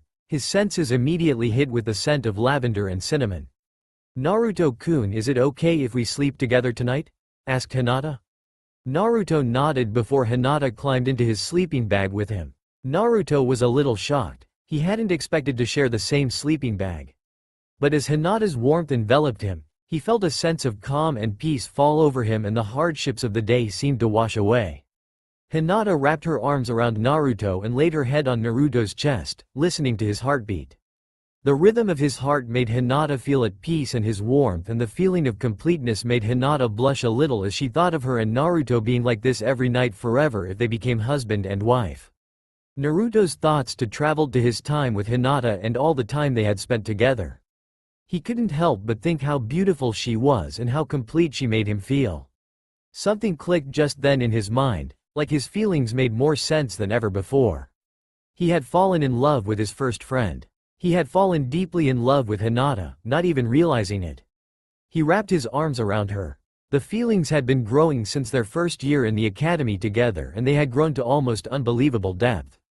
He and Hinata just laid there not saying a word, just enjoying the feeling of having the person they cared most about in the world next to them. As the night wore on, Hinata fell asleep and cuddled closer to him in the night. Naruto, still awake, looked at her and felt his eyes growing heavy as he stared at the angel that lay next to him before sleep came to them both. Naruto woke feeling a pleasant warmth wrapped around his body. There also seemed to be an almost intoxicating scent that wafted in the air, the smell of lavender mixed with cinnamon. "You get a free cookie if you know why I added cinnamon here." This was a scent he was all too familiar with as he opened his eyes and drank in the beautiful angel resting on top of him. He smiled and for a moment just basked in this warmth of this moment. Here he was in bed with his beautiful woman that he had been friends with for as far back as he cared to remember. Her peaceful face as she laid on top of him made everything in the world seem less complicated, less bothersome. Naruto sighed to himself before he quickly substituted himself with a clone of himself and walked out of the tent. He and Hinata had been resting in the wind outside on this cool night, caressed his skin, and the stars above with help from the moon shone an almost ethereal light down upon the world. Naruto walked over to a tree and took a leaf off the ground and holding it between his hands slowly start to add chakra. A small cut formed in the leaf no bigger than one would expect from maybe a chunin. Naruto frowned at this. He had been working on this for over a year, but still he had only made minimal progress in cutting the leaf. He supposed that at least it was progress. His water affinity, however, was something else entirely. He could already draw water from plants and a small bit from the atmosphere. He couldn't believe or explain how he had progressed so fast in that area since his wind affinity and water affinity were both strong. After a moment, Naruto made a familiar hand sign and a few clones appeared. "Okay, you guys know what to do. Try to cut the leaf in half until you dispel," stated Naruto as he went a good bit away and took out his katana and started to dance, his blade flashing in the moonlight as he moved from one stance to another, imaginary opponents falling to his sword and beautiful dance of death. Not far away in the trees sat a woman in hunter ninja gear, staring at this blonde go from one form to the next, marveling in how he moved and flowed in his style. She had been trained by a swordsman, and the elegant dance showed her much of who this person was capable of. He was dangerous, there was no doubt, just from looking at him flow from one form to the next. Then there were the clones cutting the leaves with chakra, which suggested a wind affinity that if he had some training in would allow his blade to be much sharper and thus cut much deeper than a regular blade would. She had wondered what had made the demon brothers late, but it seemed they wouldn't be coming back. She frowned. Despite them not being the best ninja, she would have thought them to be much more capable. Then again, it was probably for the best. Her father didn't need weakling weighing them down. She drew some senbon from her sleeve. Should she take care of this boy here now before they meet in battle? Then she caught a glimpse at his deeper sapphire eyes and froze for a moment. An overwhelming warmth, the unsettling darkness, and the deep and soul-crushing pain and sadness in those eyes. That darkness, that sadness and pain, they were something she knew, something that she couldn't help but see in her own eyes every morning. She put her senbon away only to see those blue eyes staring right at her from across the clearing. Deciding it was time to leave, she flickered out of vision, gone into the night. Naruto frowned at this. Someone had seen him practicing. How had he not sensed the person before now? They had seen him look at them then disappeared into the night. He went back to his tent before summoning upward of 300 clones to surround the perimeter and then went back to sleep with Hinata. He may need his rest, he decided as he drifted back to sleep. Tomorrow may yet present itself as an interesting day yet. The morning came too quick for Hinata. It seems as she had to almost be pried off Naruto, but after so feigned not knowing what Yugo and Naruto were talking about. That morning they had decided to continue the mission. Naruto had spoken nothing of the hunter ninja he had seen at night. Going back to Konoha would ruin his plans, and he didn't need that right now. He was finally free from all the stares and the accursed council and perhaps even the Hokage who know where his true feelings lay. Last night with Hinata. Hinata lay in Naruto's sleeping bag with him, neither sleeping at the moment. So is it time Naruto to finally be free from the village? This mission gives us a perfect chance. Questioned and stated the pale-eyed woman laying her head on his chest. Yes Hinata, I do think it's the perfect time to do what must be done. We may not get another chance like this. When we reach the town we charter a boat to the ruins of Uzushiogakure. We will rebuild it to be greater than the Uzumakis had ever made it. Stated Naruto, staring down into the beautiful lavender pools of Hinata's eyes, and in the moment, for just a moment, Hinata summoned all the courage she had and captured Naruto's lips. The world stood still for the two young ninja as they simply enjoyed the feeling of each other's first kiss. The only thing that broke them of the moment was the need to breathe. You have no idea how long I've wanted to do that.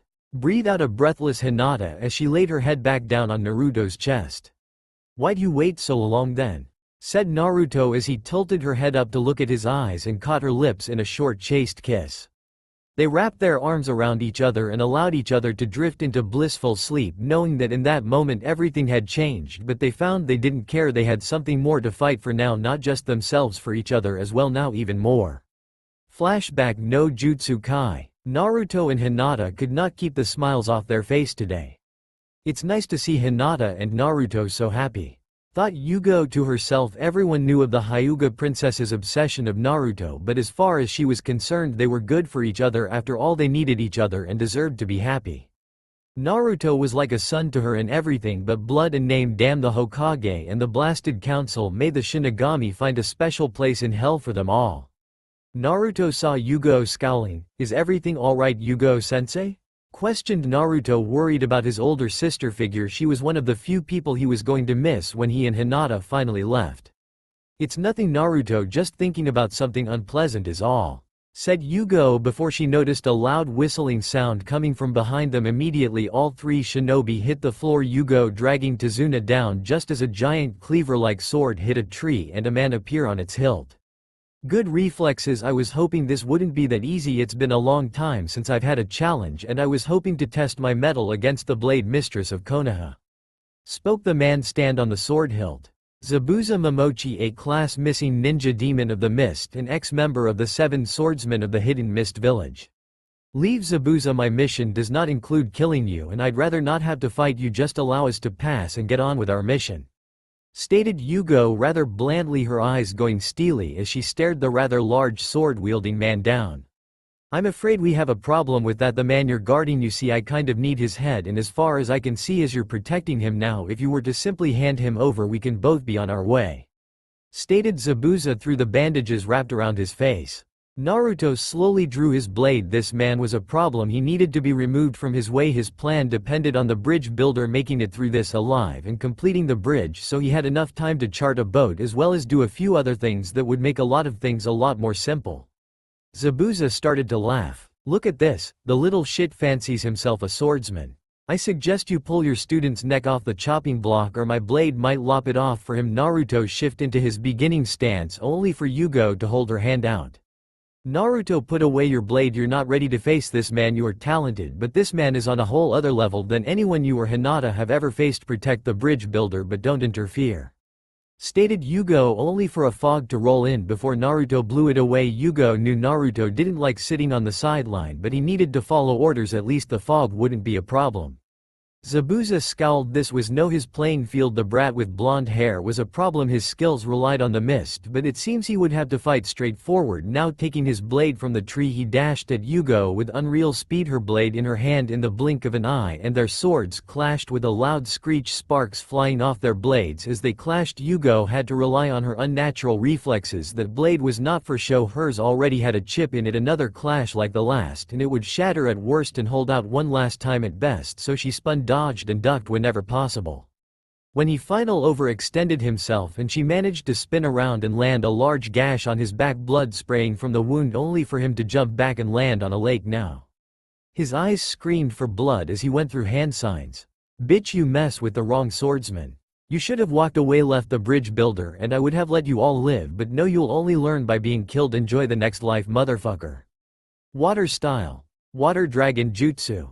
Came the enraged scream from Zabuza as the water dragon came roaring at Yugo. Earth style. Earth wall. Came a shout from Yugo as the water dragon slammed into the wall.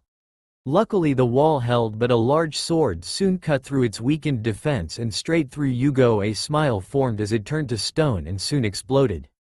Earth style. Shrapnel clone jutsu.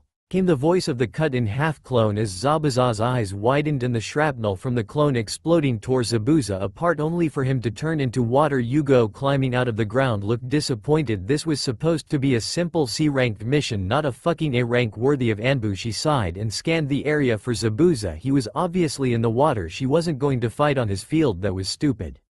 Naruto, freeze the lake. I don't want any water in this area unfrozen, stated Yugo loudly. Zabuza's eyes widened as he suddenly started to swim for th3e surface of the water. Naruto, already done with the hand sign, started to freeze the lake. Ice style. Eternal sleep of the fish. The lake started to freeze, only for Zabuza to burst through a thin layer of ice, then suddenly trapped his body halfway, trapped by ice. This wasn't good. He was trapped in a block of ice that he very well couldn't escape from. If he tried, he was going to die here if Haku didn't step in soon. Thought Zabuza. His prayers were answered when Senbon came flying out of the trees and struck him in the neck. Thank you for trapping him for me. I have been tracking Zabuza for a long time. With his death I can finally return home. It has been a long time since I have been able to see my home, stated the hunter ninja Naruto had seen the night before. That was unexpected. If anything, I was sure the hunter ninja may have been hired to stop us, but why hire a hunter ninja when they only chase missing ninja anyway? So much for that theory, thought Naruto, only for the hunter ninja to disappear along with Zabuza's body. Yugo frowned at this. Tazuna, do you have somewhere we can stay while in the village? Asked Yugo as she eyed Naruto, who looked a little tired. The lake must have been deep, and if she had to guess, laced with Zabuza's chakra, which would have made it hard to freeze.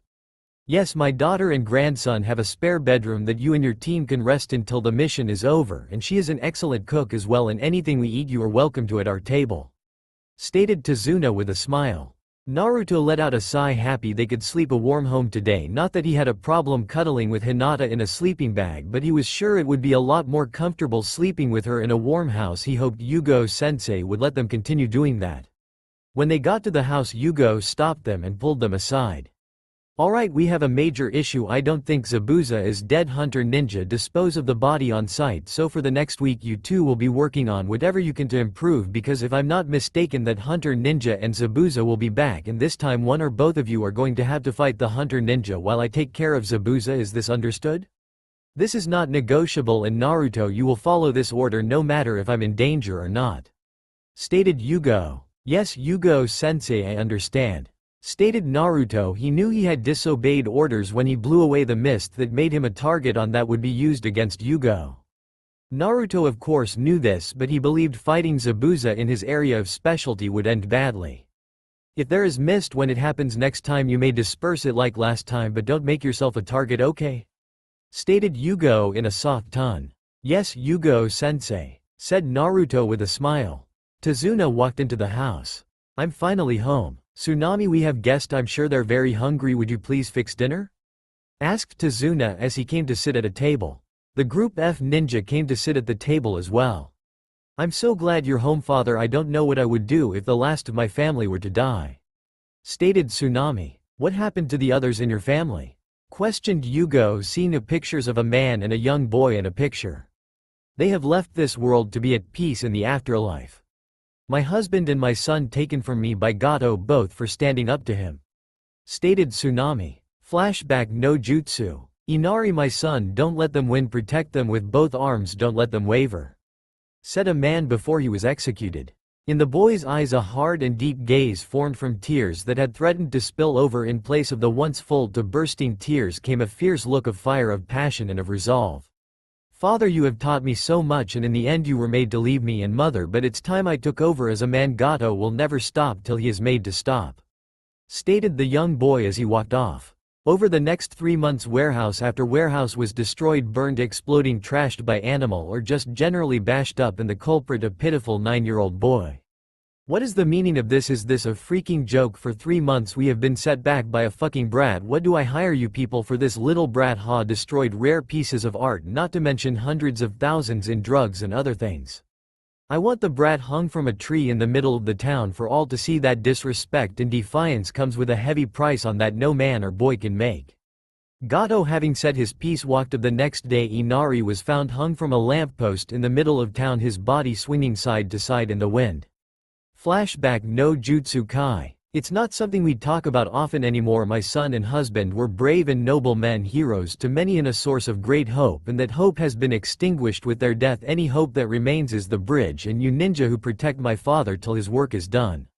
Stated Tsunami. Naruto, having heard enough, decided it was time for a long overdue sleep.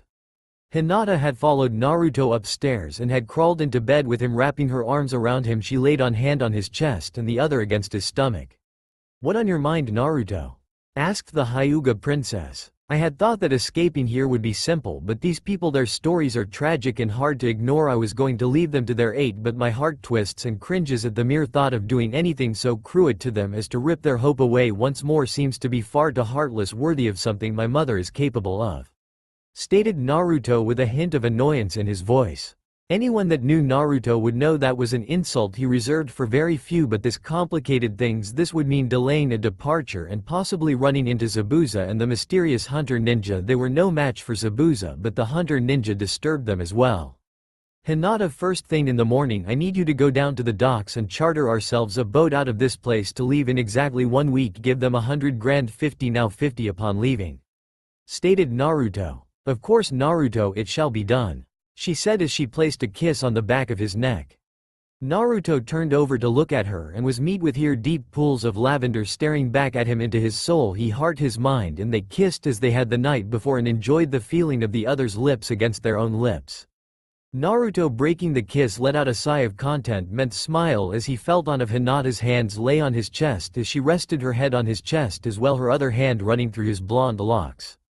This was all she could have hoped for. Okay, maybe she had much more she wanted, but that was for later. She couldn't let naughty Hinata out too early. That would take all the fun of make him work for it, and she wanted this to be more than just some stupid romance that ended in disaster. She needed him, he was hers now, and she would be damned if it didn't stay that way. She had no delusion that she would be alone, but anyone that joined High Harem was under her. She was the matriarch in this relationship, anyone else was second to her. Naruto, I know there will be more women to join us, but promise me that I'll be your first in everything. Tell me I will be above that. Come after that, you won't let someone join unless I approve. Said Hinata, looking him directly in the eyes. He was shocked. Hinata thought there would be more women. He obviously need to build his clan, but she was basically asking to be the matriarch, the most powerful woman in his life, and he only had one thing to say to her. Hinata, you are the most important woman in my life. You will be my first in everything. Add, you will have to approve any of them, because if you don't approve, it's not an option for me. You are the one I have been for since I was born. You will always keep that position. Said Naruto, a warmth flooding from his eyes, and there in those eyes Hinata found herself standing next to him through anything and everything to come. Hinata laid her head back on his chest, his hand going through her long hair. It now went past her shoulder blades. When she wasn't sleeping, it was in a ponytail. For the first time everything in life seemed right. She was with the man that had stolen her heart so very long ago, and now he was saying he accepted her as the one who would be matriarch to their clan. Well, it would be their clan eventually, thought Hinata. The doubt she used to have gone Naruto was hers now. She wouldn't ever give him up, he was hers. Naruto laid there thinking on what Hinata had said, and he was actually happy with his decision. If anything, he really didn't plan on having any other women in his life. This would make things simpler if that did come along later, he supposed, and besides, Hinata was a very good judge of people. Now all they had to do was worry about how to deal with Zabuza and the hunter ninja, thought Naruto as he drifted off to sleep, Hinata not far behind him, comfortable and ready to let sleep take her into its blissful embrace. Later that night, Naruto awoke later that night and substituted himself with a clone and walked off into the night, but not before leaving a note for Hinata. He was going to take care of the Gato problem now. He walked off into the middle of the forest and created 500 clones. Soon a group of clones found a gang of Gato's thugs, and thus he waited, it must have been 2 a.m. till the men drunk to hell stumbled into the forest. After a mile or two, Naruto saw a large building. So this must be his base of operations.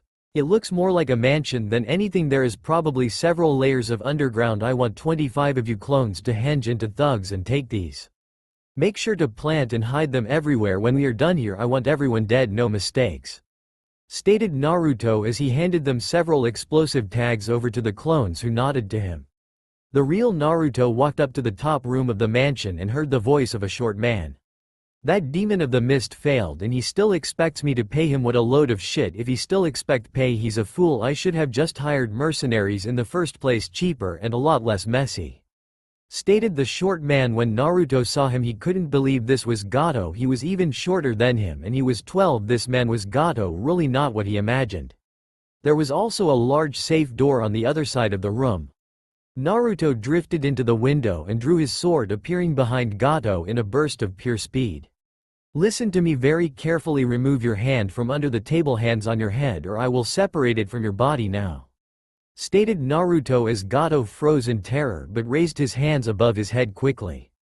"Any signal in this room has already been deactivated. You will open the safe, and after I take what I want, I will let you leave," stated Naruto calmly. Gato did as he was told, and when he did, Naruto stabbed him right in the spine and poured as little chakra into him as possible, slowly freezing him from the inside out. "You said you would let me go. You have what you want. Rahhhh. Why are you doing this? Stated the man in immeasurable pain. "Why I'm letting you go, Gato, into the void of oblivion," said Naruto before he kicked him in the spine, and it instantly shattered and Gato lay dead, a look of pain and horror in his face. His clones should be done by now. He cleaned out the safe of a large amount of money. What a fortuitous occasion. He had enough to create a small ninja village and then some. Maybe rebuilding Uzushio wouldn't be that hard after all. Naruto walked off from the place, but not before he blew it sky high. Even the ground 5 floors deep was blown away. All that was left were bloody smears and smoldering rocks. This was how they should have done it in the first place. Eliminate the threat at the source. That was when one of Naruto's clones found a large tree in the middle of the forest, and his smile split his face. Zabuza's base. This really was a fortuitous day. Now what to do? Maybe it was time to make a new ally for Uzushio. Haku was leaving to go gather herbs for Zabuza, as the near death she had put him in rendered him immobile for a couple of days. But something stopped her dead in her tracks. There was the boy from the other day that was on the team protecting the bridge builder, and he was right in front of their hideout. She went to draw a senbon, but Naruto stopped her in a blur of speed. He was behind her holding her hand. "I only wish to talk. Gato is already dead, so your mission is now pointless. We don't have to fight anymore. I wish to extend an offer to your master that may be very beneficial for both of us," stated Naruto. Haku visibly calmed down but looked at the blonde, suspicious of his intentions. Not seeing any deceit in his eyes, she guided him to Zabuza. He may not be at full strength, but he was well enough to handle the boy if things turned south. "Follow me. Tell me, what is the nature of this offer of yours?" asked Haku. "Well, first let me say this, it will keep the hunter ninja away. It will make sure you two will both have a home, and it may even help Zabuza get rid of the Mizukage within the next few years," stated Naruto. She led Naruto to Zabuza, who was laid out in a bed. "Haku, what the fuck is this Brad doing here, and why isn't he dead yet?" asked the ex-mist ninja, readying himself to kill the brat if necessary. "He has an offer for you, father, that you might want to hear out, seeing as our former employer is dead," stated Haku flatly. Zabuza's eyes widened and a shit-eating grin split his face. "I'm kind of disappointed I didn't get to end the stubby little bitch myself. What can you offer to me, boy, that I don't already have?" asked Zabuza. "How about a place to call home, refuge from Mist Ninja, and over $40 million?" stated Naruto, knowing that if Zabuza accepted he would be able to contact a few other people with connections to get his village up and running. Okay brat, you've got my attention. That quite a lot of money you are throwing at me. What do you get out of this? Asked the missing ninja. I want you to become a ninja of a village I am going to resurrect, and until I am strong enough to protect it I want you to be the leader with only me and one other person outside of your jurisdiction to boss around. When the time is right I will also help you kill the Mizukage. If at that time you wish to become Mizukage you are free to do as you wish and you will have allies ready to aid you. Stated Naruto, causing Zabuza to look at the boy as if he had two heads. Boy, you are strange, seeking out an enemy to join your soon-to-be resurrected village, but I will not deny the idea is appealing. I have a few old contacts that may be interested in joining a new village as well. Would they be extended citizenship? Asked Zabuza. The more ninja we have or people we have the better. I want the village up and running as soon as possible so more people would be welcome, so long as you are willing to put them down if you have to. We will not be able to let them do anything to endanger the village or anyone inside it. Now then, I need 3 weeks before we depart. It should only take a week or so to complete the bridge, so Yugo-sensei will be leaving with a few clones back to Konoha.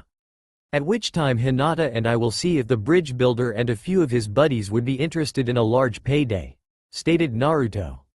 You've put a lot of thought into this brat. You must have thought about this a lot beforehand, even before leaving your original village. Well, whatever, it doesn't matter. Haku, grab a bottle of that sake, the one we got a while back that we keep reserved for special occasion, not the crap I normally use for business like I did with Gato. Said Zabuza. Haku smiled and ran off. The smile she had given made Naruto smile. For some reason it seemed so full of life. It was the first time he had seen her actually smile since their short meeting outside the base. She seemed more relaxed around Zabuza. Haku returned shortly and Naruto took a glass she filled in front of him, and she filled a saucer for Zabuza and one for herself.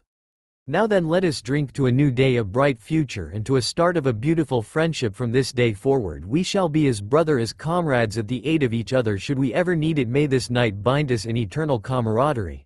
Said Zabuza as he downed the sake, as did Naruto and Haku.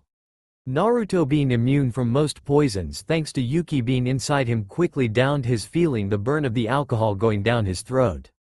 It went on like that for much of the night until first dawn came and Naruto left still buzzed and drunk. He had at least drank a whole bottle all by himself. Haku had half of one for sure if the red hue of her face and the dazed look said anything, and Zabuza had two. Naruto was sure he would have a heavy hangover when he slept this off.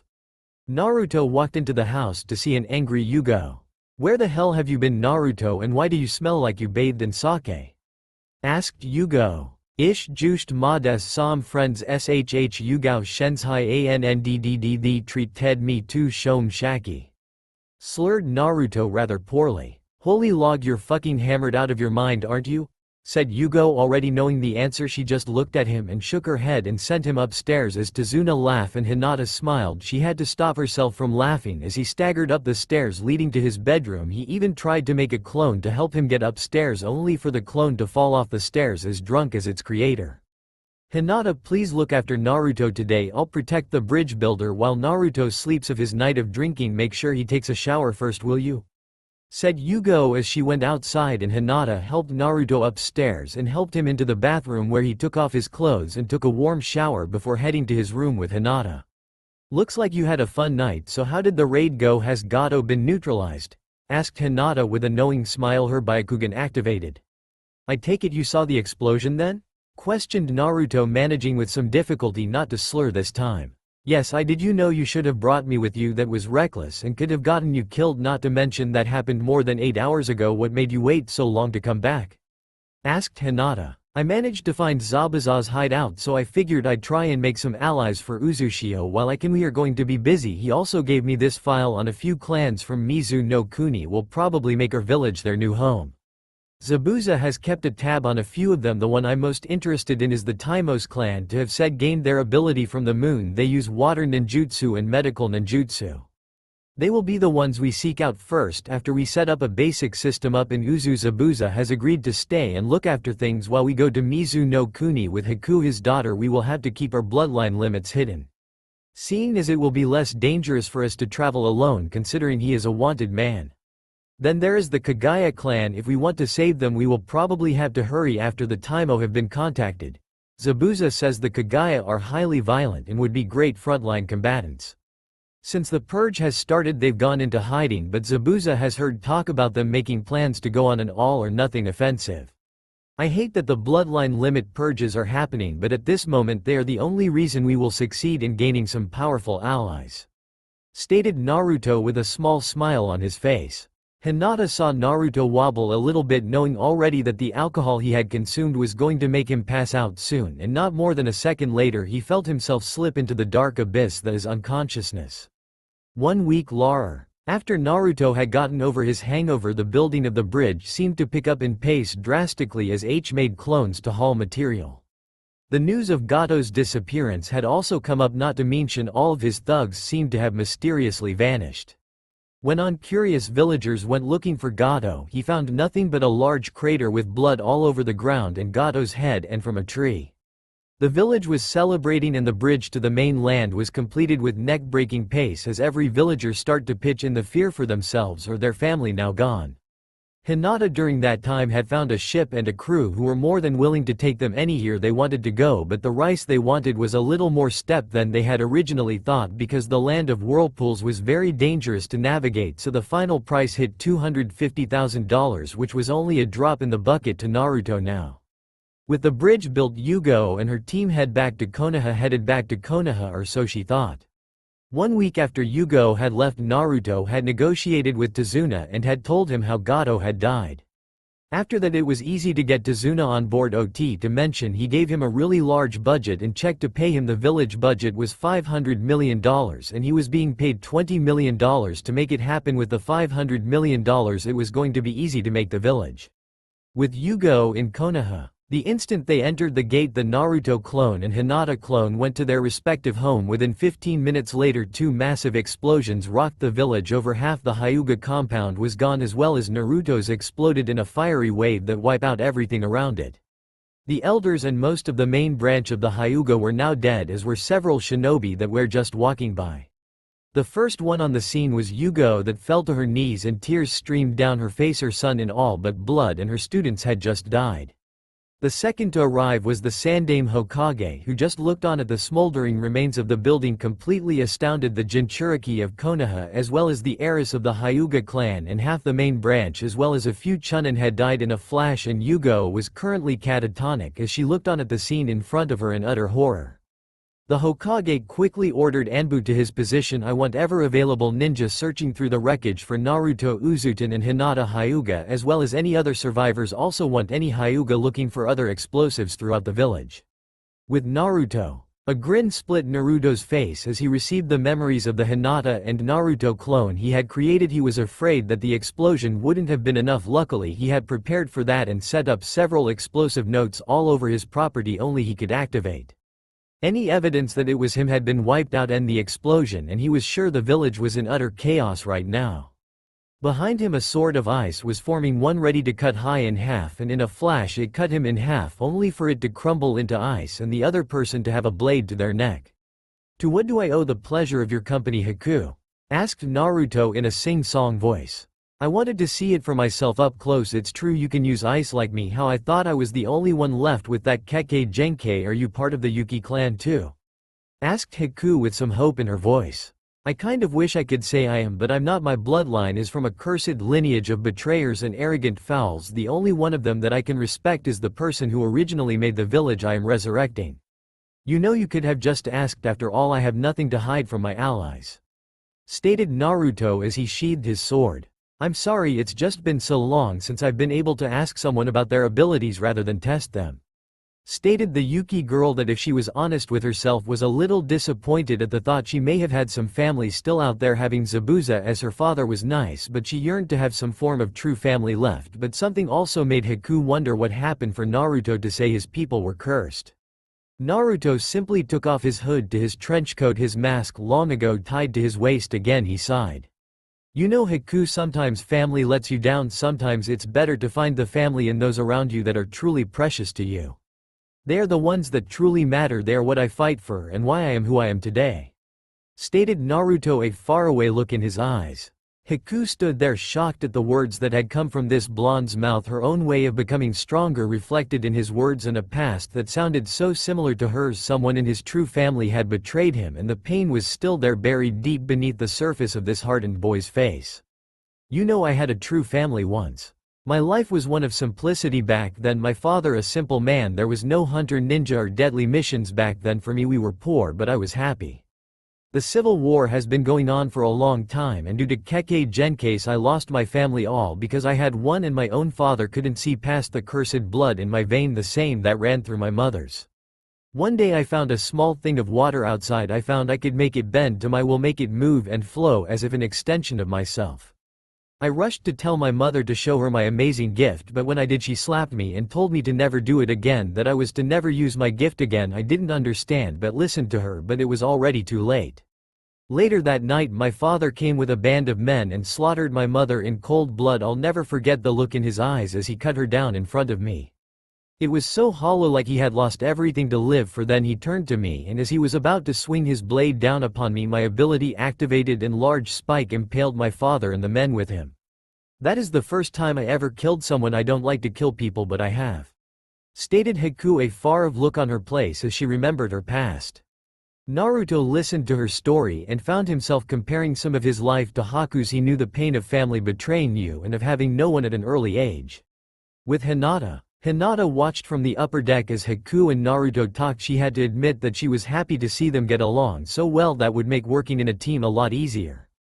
Naruto was normally a very good judge of character as well, so it made it that much easier to trust Hiku and Hinata's opinion anyway.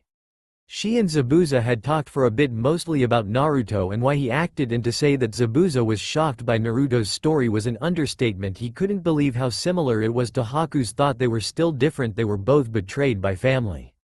Zabuza could understand why the boy had turned against his own village. At this point he was pretty sure he would have no love for his village either if all these things had been hidden from him and his only friend was forbidden to see him, not to mention he was told about the night of his 10th birthday. To her, that a kid who had just turned 10 had been tortured and had absolutely no idea why until his graduation. It was a wonder this kid wasn't in a mental institution, considering that would destabilize even some of the most mentally strong people. "What is he?" asked Zabuza. "He's a boy that had to become a man before he was supposed to. He is the reason I'm so strong, and he's a man with a vision, and that's what makes him truly dangerous. Men with ideas are always the most dangerous kind. After all, look at yourself. You tried to kill the Mizukage. You're a man with an idea," to Zabuza, stated Hinata in a matter-of-fact sort of way before she walked off to look over the side of the boat at the sea, where several other boats were sailing near them, carrying the bridge builder and several other people as well as supplies for the village. She still couldn't believe only a short month ago their plan to recreate a hidden village seemed so absurd that it bordered on the insane. There was a reason not many villages made it past the planning stage, and that is money. Some villages were able to be formed because of the abilities their shinobi possessed and that allowed them to create it relatively cheap, but Hinata and Naruto knew it would cost a lot of money and take a lot of secrecy, but now the money had taken care of itself. 5 days later. It was hard to believe that only a little under 2 weeks earlier Hiku and Zabuza were their enemy. Now they were trading stories of their life like they were family. They had finally seen land, and after a day or two after seeing land they were able to make port, as the whirlpools had almost made the trip impossible. Only with the sailors' years of experience did they make it past the fierce whirling tides. What they found when they made port was a great pile of ruin where some buildings still stood and could be salvaged while others were nothing but rubble. As Naruto looked around at the ruined land that had once been a proud and busy village, he couldn't help but feel something foreign to him, something he had thought was something he never thought he would feel. He felt like he finally belonged and that he was home, that feeling of after a long journey you are finally where you are supposed to be. As this feeling settled in, men and supplies slowly filed out of the boats and started to set up camp. In Tazuna's tent, Naruto, Hiku, Hinata and Zabuza sat around a table with Tazuna. On the table sat a layout of the village as it had been in its glory days, with several notes and designs altered, as well as what seemed to be a few additions to what had once been part of the village. Notes and various other things covered the rest of the table. "I will allow you to do everything at your own pace, except I want 2 things done as soon as possible. I want a hospital and an academy set up immediately. They are what will be most needed in the months to come. I want your men to be increasingly careful as medical assistance may not be available for several months to come."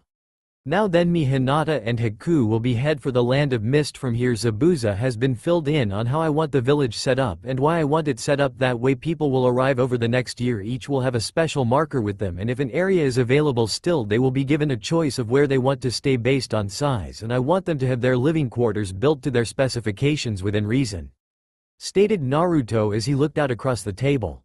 Zabuza, these markers will be to identify whether or not these people were sent here or whether they are people who are trying to infiltrate the village for their own benefit or for information gathering purposes. Any intruders are to be immediately interrogated for information. I give you free rein to do whatever you see fit to do to get the reasons for their being here. Torture is green-lighted. Keep this village a secret. No one outside of this camp is to know about it. Any threat to its existence is to be eliminated with extreme prejudice and excessive force. Are we agreed?" asked Naruto. He looked around the table. Everyone including Tazuna nodded. Tazuna, by the end of this the land of water will have a hidden village and people like Gato will never again be a problem. Zabuza, the marker will be a symbol on their right arm that will require your chakra to reveal. Anyone without the marker is to be interrogated or executed on the spot. Let me again repeat, we want this place to be a secret as long as possible. We are currently weak and need to be very careful until we are fully operational," stated Naruto, knowing that if they were discovered before that happened no amount of money could save them. Time was the most valuable resource they had right now. "I have already notified some of my contacts and they are already on their way here as they have nowhere to go and Hunter Ninja would be happy to capture them. Only 1 or 2 are Junin level, the rest are low to high. Chunin missing ninja aren't really favorable, but considering I am one I can't really say much. Anything to boost our forces will be helpful at this point," stated Zabuza in his normal monotone voice. "I trust that if they become a problem you can take care of them, Zabuza, as those you have contacted will be your responsibility. Remember, you're the one who has to put them down should they endanger the village. I leave the rest in your capable hands, Zabuza. We must make our way to the land of mist. Don't want to miss any opportunities," stated he. Hinata and Haku stood up and left the room. "The kid's a real piece of work. You'd think he's someone at least 3 times his age and 4 times as suspicious of any normal person," stated Tazuna as he took a swig of sake that he had with him as he talked to Zabuza. "In this world that's normally what will keep you alive, loner. He knows what he's doing as far as I can tell, and he's right. The less people know about this place right now the better, so make sure your men keep quiet or once again I will be sent after you and your men, and this time it won't be Gato after you, it will be a village," stated Zabuza, only gaining a nod from Tazuna. On a boat, Naruto, Hinata and Haku all sat around a table with a map set between them. Okay, according to Zabuza, the Taimos clan was last seen somewhere in the South F Mist country and that they are in hiding in a village that they created themselves and made it look just like a regular run-of-the-mill town. Recently I have found out that the Kagaya clan has already acted and it was reported that there were no survivors, unfortunately," stated Naruto a little sadly. "Well, we knew we would have had to move fast, so it's not really unexpected that this happened, just that it's unfortunate. I guess we will just have to change a few things up. Not everything is going to go as planned, it never does. You know what they say, you can plan for 100 years but when you put it into motion it never goes the way you want it to," stated Haku as she frowned a little. She had hoped to save the clan from complete annihilation, but then again it was a rather violent clan anyway. Hinata sighed. Ships really weren't her thing. She may have a water affinity but being surrounded by it wasn't really that comforting. She didn't get sick or anything, it was just she preferred land. She was lost in her own thoughts when she felt a pair of hands snake around her. As she felt Naruto's arms wrap around her she leaned into his chest a little, reveling in the feeling of have her boyfriend's arms around her. Haku looked on at the private moment a little envious. She always wished she had someone that would hold her like Naruto was holding Hinata. She even admitted a little to herself that she wished it was her Naruto was holding. They were so similar, her and Naruto. Haku sighed and sulked a little bit and started to mess around with her Kekkei Genkai, making small figurines out of ice. Had moved if they were live and they were beautifully crafted. This one of her favorite ways to train in her element. It took a lot of focus and chakra to make the figures move. This was the moment Hinata walked into the shared room she and Haku shared. The small figures were of Haku and Naruto in an intimate position where Naruto was holding Haku like he had been holding Hinata, only in miniature ice form. Haku blushed before the ice figurines shattered while Hinata only smiled and walked over to Haku, a knowing look on her face. "He's something else, isn't he?" asked Hinata, the entire time smiling, knowing what Haku is thinking. "You're not mad at me for that little show?" questioned Haku with a puzzled look on her face. Why would I be mad, Haku? Every girl has her needs, her wants, and her desires. Besides, I know I'm not going to be the only one with him. He has to build his clan. He will have many women. I will be the matriarch, but I know I won't be the only one to help him bring about his clan. I can already see the connection you two share. Maybe with some time you will become a part of our small family. For now though, know this: if you betray us in any way, I will end you personally. Stated a very calm and happy-looking Hinata, a sinister smile creeping onto her face near the end. Haku was a little shocked. Whatever she had suspected, this definitely wasn't it, but then there was a thought that Naruto could be hers too, that she wouldn't have to put her feelings on the shelf. Maybe, just maybe, she could be happy with Naruto and share him with Hinata. Later that night, Naruto at in his room in a meditative position, letting himself slowly drift inward to a place of his own. To the depths of his soul he drifted, and he appeared in a place he had been before many times since he became a genin, and there sitting under a tree was Yuki, his partner and friends. They had gotten to really know each other, and it had been a while since their last talk. Naruto had taken her words and done what she asked, pushed it out of his mind. Though the thought still rattled in his mind, he knows she would once more eject him from his own mindscape if he pushed for the answer he wanted. Once more you have graced me with your presence, Naruto. It is good to see you again if you have pushed that one thought from your mind. Stated the demoness as she walked up to him and grabbed him in a hug, wrapping her tails around him. Yes, I have pushed it from my mind, although I do not know why you refuse to allow me to know what it is. Stated Naruto with a slight frown.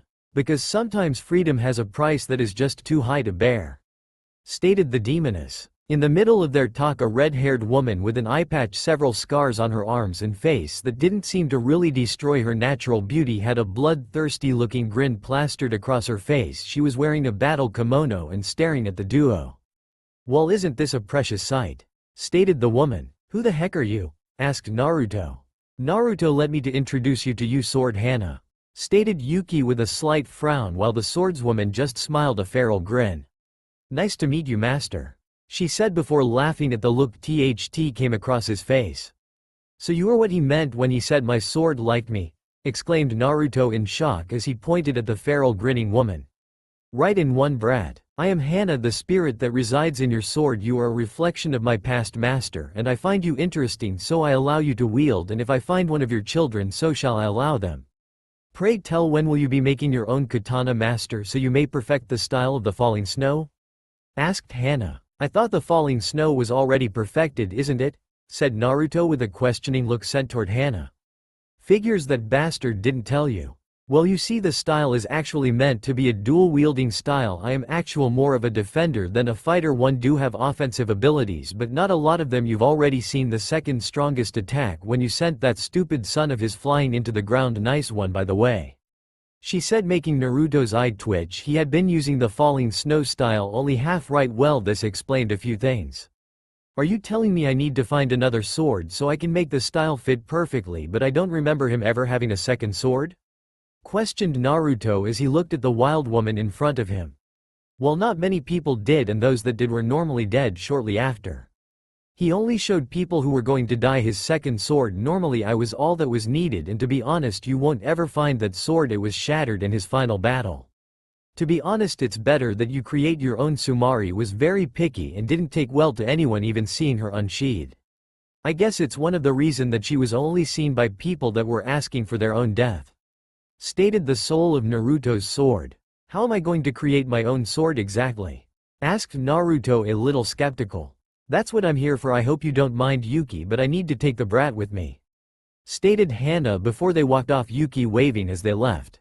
Naruto was brought to a part of his mind he didn't remember ever being in, which was weird for him since he kind of should have known it being in his mind and all. This is where all Uzumaki are tested. This is where they forge their sword. Stated Hana, who looked around what seemed to be a forge before Naruto looked around himself. In the forge a blue flame glowed as well as rods and various other shapes of metal laid inside his mind forge. You have a good flame and a strong looking hammer. As Hana lifted up a decent looking forge hammer. I shall put the metal in the fire. After that it is your turn. You must hammer them out. With each strike you will be tested. Depending what happens, your sword will take shape. Stated the woman that inhabited a sword. Naruto picked up the hammer and with a mighty swing it down on hot metal. Suddenly he wasn't there anymore. It was dark out, there was snow littering the ground, and around him stood many trees, but in front of him sat a lake frozen to the core. In the wind carried the sound of nothing, the world was empty, the fish frozen, the trees bare, and the ground hard. As Naruto turned around, a man stood before him. "What dost thou seek in my domain? Speak now or leave," spoke the hulking man. "I wish find the power to save my precious people, to continue on my path and defend a home for those that have not one," stated the blonde. "You show much honor in your words, grab my hand and I shall test your strength." They shook hand. In that moment a handle appeared in Naruto's hand. "I shall be your grip that swings your blade down upon your enemies, let not your conviction waver," stated the voice of the man no longer there. Next, a woman in pure white robe with eyes of pure emerald green stared at the boy in front of her. "Stand before me and prepare for battle," she said as her hand turned to a blade of pure black. Hana came to Naruto's hand, and in the instant thigh clashed, Hana shatter in his hand, but the blade of the woman did not stop and sank into Naruto's skin. "You fight with the strength of another, show me your power," stated the woman with a sneer of disgust on her face as she one more charger him. Naruto this time ducked under the vertical slice, dropping low before delivering a shattering kick upward toward her chest that sent her staggering backward. Naruto pressed his advantage while the woman was dazed and sent a spinning heel kick to her stomach, sending her flying sideways before she skid to a santo and brought her blade up above her head, blocking a fierce hell kick that would have shattered lesser blades and their masters' skulls. He was forced to jump back though as she increased in speed, ducking and dodging various strikes. She fought like a woman possessed. "You are resilient, but that is not enough, you must be fierce," stated the woman before Naruto appeared behind her and sent a punch the middle of he back, knocking her forward only for Naruto to appear in front of he with a kick to the chin that sent her to the air. "I am the blizzard that freezes all in his path, art of Uzuten, crashing heaven, shattering ice." He appeared above her and sent a ice-covered fist right toward her face. Her blade brought up to stop him, his hand passing right through it as if not even there, only for him to appear next to her, hand buried in her stomach, blood flying from her mouth. The Naruto above her had been an afterimage unknown to her. He had deactivated a pair of gravity seals and thrown Hikoto off that now laid sunken into the snow on the ground. She disappeared after she hit the ground. A blade of shining blue silver lay in her place, and when he picked it up the hilt and blade came crashing together, becoming one. "I am the emissary of death, I rend limb from body and I bring pain," the wicked, a feminine voice called out. Naruto thought his trial was over, but then a fire appeared to high right where he heard whispers and talking and crying. There around a camp sat men who were eating, and a child in rag-like cloths sat near them, tied and gauged. "Should we keep her? She's young just like I like them, plenty of time to break her in," spoke a man with little to no hair and no front teeth, his lecherous tone already making his blood boil till the other spoke. "We should just kill her, I'd love to see her eyes as the life drains out of them," stated the other, a menacing glare sent to the girl. The final stood. "We've already been over this, we don't do anything till we get the money, after that she's all yours to do as you wish," said the last man. In a flash every man fell over dead. Naruto walked to the girl, eyes filled with fear as he made his way toward her. He cut her free and took off her gag. "You have passed the final test, I am your sheath that defends, a blade of vengeance and justice." The three spirits appeared and became one.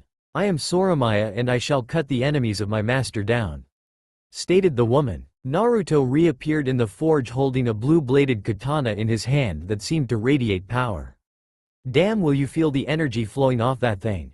whistled Hana as she stared at the blade in pure awe. Whatever she had expected, it wasn't this. That blade was something else, strong and dangerous for sure. "This is Soramiya and she is going to bring about my vengeance and protect those precious to me," stated Naruto. Somewhere in Kumo, Hitomi Uzumaki was yet again ejected from her mind, and this was the 6th time this month. She had been trying to forge her own sword for months. She had already failed more times than she cared to count. Hitomi sighed as she often did, and her mind drifted back to Konoha and her brother and the upcoming Chunin exams. She was told by her mother they would be going back to Konoha soon. But her thoughts only drifted to her blonde older brother who she remembered so well. Flashback no jutsu. "Big brother, what are you doing?" asked a sleepy Hitomi, finding her brother hanging upside down on the ceiling, sitting there like it was a normal everyday thing while Hitomi stared on in amazement. Her brother could do so many amazing things, mused the 7-year-old Hitomi. "You know, little sister, we are the same age. Stated Naruto in a very matter-of-fact voice. This was a common occurrence between the two. Naruto would call her little sister and state they were the same age, while Hitomi would ignore the comment and just tilt her head to the side and giggle. Naruto fell from the ceiling, landing on his feet. "Is there something I can do for you, little sister?" asked Naruto as he now laid on his bed. Hitomi just walked over, got in his covers. "I had a nightmare. Is it okay if I sleep with you tonight, big brother?" asked Hitomi, already under his covers, her eyes half closed and already drifting off to sleep. "Why do you even ask?" said Naruto with a chuckle as his sister just simply laid her head on his chest and went to sleep. The next day Hitomi would wake up and as always Naruto would be gone. He always did vanish early in the morning, and then later she would see him reading some book she hadn't seen before. It would still be years later till she found out they were books that no 5-year-old should be reading, but were books that taught you chakra control and ninjutsu to advance for kids their age. Flashback: no Jutsu Kai. His brother was always kind to her and always was there for her, and she deeply missed him. He had helped her up and helped her with things their mother was teaching her, although she never understood how. As far as she knew, their mom didn't train Naruto like she did Hitomi, or at all for that matter. Hitomi sighed once more and entered her mind, trying once more to call out her inner blade. Kushina frowned. Hitomi had yet to call out her inner blade, and she had been trying for months now, and Kushina was beginning to worry that she wouldn't be able to train Hitomi in the art of Kenjutsu before the Chunin exam. She was sure Kakashi would have already gotten Naruto into the art by now. After all, when she left she was told that he would train and take care of him. After all, it had been Minato's wishes that Naruto be trained by Kakashi and later Jiraiya. She was sure he was already mid-Chunin level, if only unofficially. She also had regretted leaving the village for some reason. All she remembered was Naruto waving to her and smiling, telling her to make Hitomi really strong. Every time she thought more on it, her head hurt and red flashed across her eyes before turning back to their original color. She wondered what he was doing now as she looked at Hitomi, as she was once again flung from her mind. Kushina walked over to her before taking out a pair of wooden katana from a storage scroll and decided it was time to start, and maybe with a little training in the art she might have a better chance of manifesting her own blade. Somewhere on the shores of Kiri, Naruto was still in his mind as the ship was beginning to dock, and there he was facing off against Hana. "Well, master, let's see what you can do," said Hana as she summoned forth 3 swords, all a replica of her, before she threw one to Naruto and grabbed the 2 others herself before doing a few practice swings. Naruto got into a stance holding Hana in his right arm as she had instructed, as his left was his more dominant hand. The blade was held in front of him in a reverse grip, while Soromaya was held in his left hand, held in front of him, his cloak and gravity seals already off. Hana smiled and in a flash she was on Naruto, and as they clashed metal sang as sparks flew and fierce shouts rose from the two. Hana, like a flower in the wind, moved with grace as she twirls and slashed with all she was worth. Spinning, she suddenly became a whirlwind of blades that Naruto was forced to block, only to be pushed back far away from her, skidding to a stop with the help of the replicated Hana. She did not let up as Naruto was forced to knock away several slashes with hand before returning with a slash from Soromaya, who let out several blades of blue energy that screamed through the air as they flew. Hana, not expecting this, tried to slash through each blade as they became stronger with each slash. Hana found herself in awe at the raw power come from the blades. They had actually made her hands go numb with as much force as they had contained. She was sure anyone else would not have been able to handle. Then at that moment she saw it. Standing in front of her, Naruto's eye glowing with ferocity she had forgotten existed in the people of this world, the kind that made those around them quiver at the very sight of you, and he brought his blades down to bear on her, the blades flowing at the same time. One strike came flying to her lower left from her own form. On her right from above came the blue steel of her sister's sword, screeching through the air, ready to cleave her in half. When steel meets steel, Hana felt her right arm buckle under Soromaya's power and Naruto's strength as the ground around them was torn asunder, caused the ground to upheave large pieces as Hana was now sent flying back before she heard the now familiar cry of Soromaya, now cutting through air as a gale of blue wind was thrust toward her with such power. When she brought her swords in front of her to fend off the attack, her blades shatter and she was sent hurtling into a rock behind her that cracked and was being dug into slowly. Hana fell to the ground in front of her, hands and knees, coughing up blood, but being a spirit of a sword had its benefits at not being able to die so easily, or she was sure she would be. "I have never been so thankful for being a spirit of a sword," stated Hana, chuckling as she coughed up a little more blood, a large gash going from shoulder to thigh that was slowly sealing itself. You are strong sister and worthy of our master as his defender," stated a now materialized version of Soromaya. She stood with shocking electric blue eyes and fiery red hair with golden tips at the end, her lips blue, and figure clothed in a black kimono with what looked like skulls and bones. If one were to look, they almost looked real, and if one were to touch, they would be shocked to find out they felt real. A black cross hung from her neck, their ends carved into spike with what looked like dried blood on the end of them. The nails on her hands looked sharp and ready to shred flesh from bone at any second. Hana laughed as he got up.